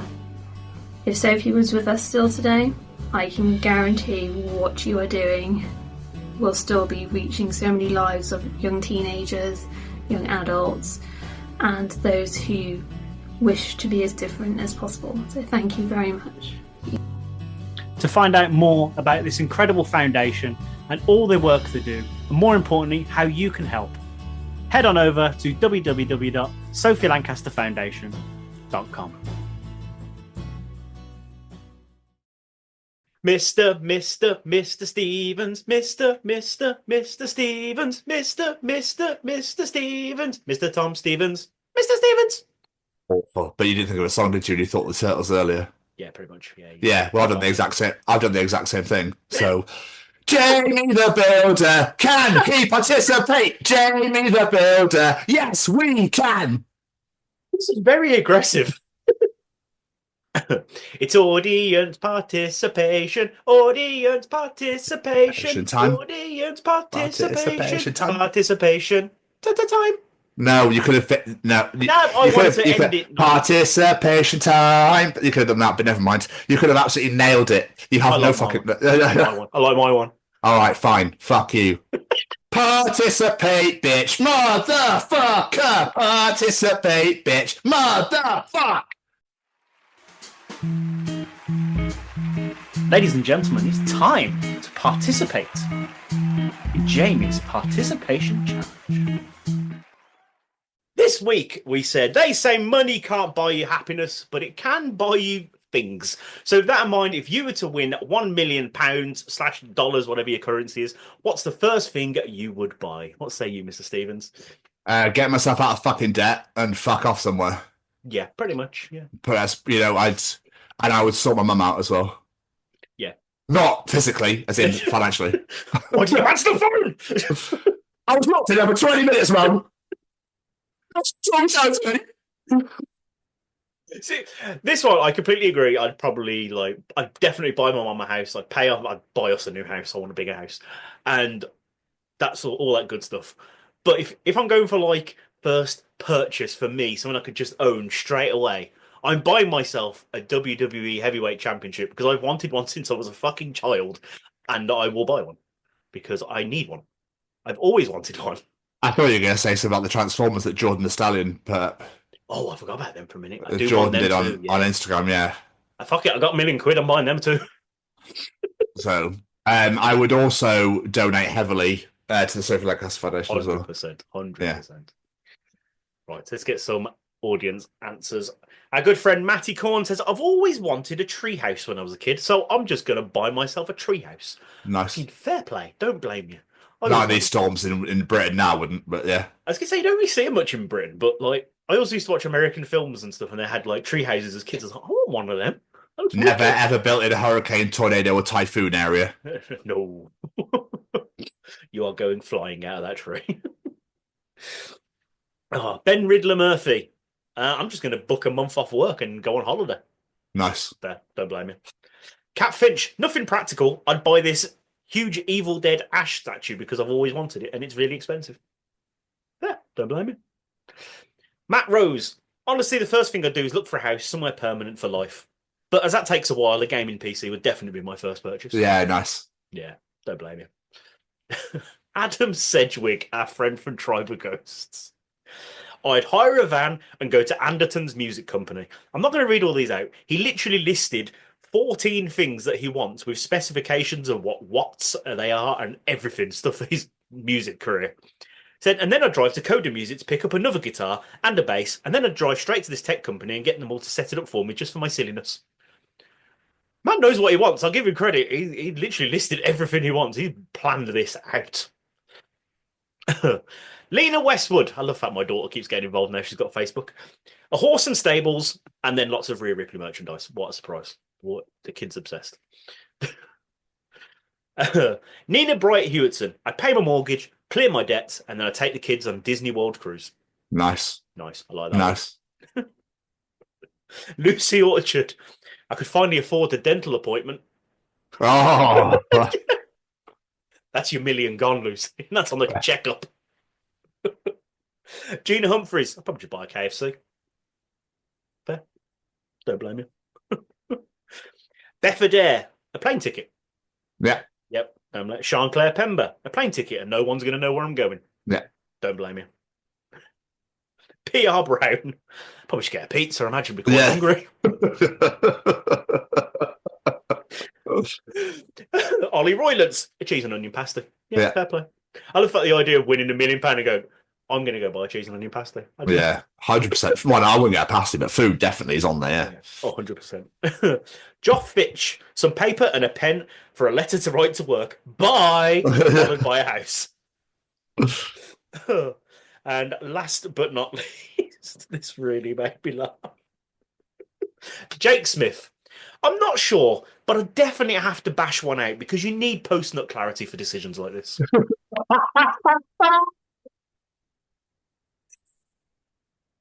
Fantastic. Fair That's play, a superb answer. That's fucking great. I love that. Before we do anything, just let me bash one out. I mean, to be fair, if you win £1 million, you can be like, I just need to really celebrate this. Yeah, absolutely. I don't know. I think that to begin with, I probably wouldn't know what to do myself. I'd be like, yeah. I might have some cereal. Do you know what I mean? It's like you would do, wouldn't you? I don't think you'd have any real you wouldn't be able to comprehend anything. No. And especially with something like the lottery or one, where you've got to wait for those winnings to come in. So just like, I'm a fucking millionaire. I don't have it right now, but I know it's coming. What the fuck do I do? It's nuts, man. It's so nuts. But we thank you to everyone that participated in Jamie's challenge. As always, it's graciously appreciated. But if you enjoy Jamie's participation challenge, Tom's journal, Callum's teachings when he's here, the interview and I don't know why they keep doing this. Can you tell me why? Ain't nothing but a heartbreak, apparently. But you enjoy the other 156 editions of the Chronicles podcast wherever you get your podcast from. It's Spotify, Google, or Apple. I had to rethink now what number we're on because we don't introduce it anymore, and we've done fucking loads of these. But the main two places we'd like you to come is all social media at TCO Pod. Make sure you follow us on Instagram, LinkedIn, Facebook, don't go to X. Just don't ever go to X ever again, or Twitter. Just delete it. Just get rid of it. Please come follow us at TCO Pod.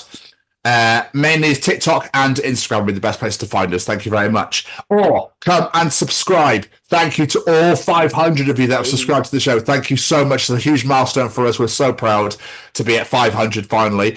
Come and subscribe to us on YouTube at The Chronicles of Podcast. Hit that bell to get notified when new videos released and comment to your heart's content. That is all social media at TCO Pod and YouTube at The Chronicles of Podcast. I believe Jamie had a 2-minute piece you want to say. You've lived the time in 2 minutes now. Before we get out of here, let's say a massive thank you to a few of our friends.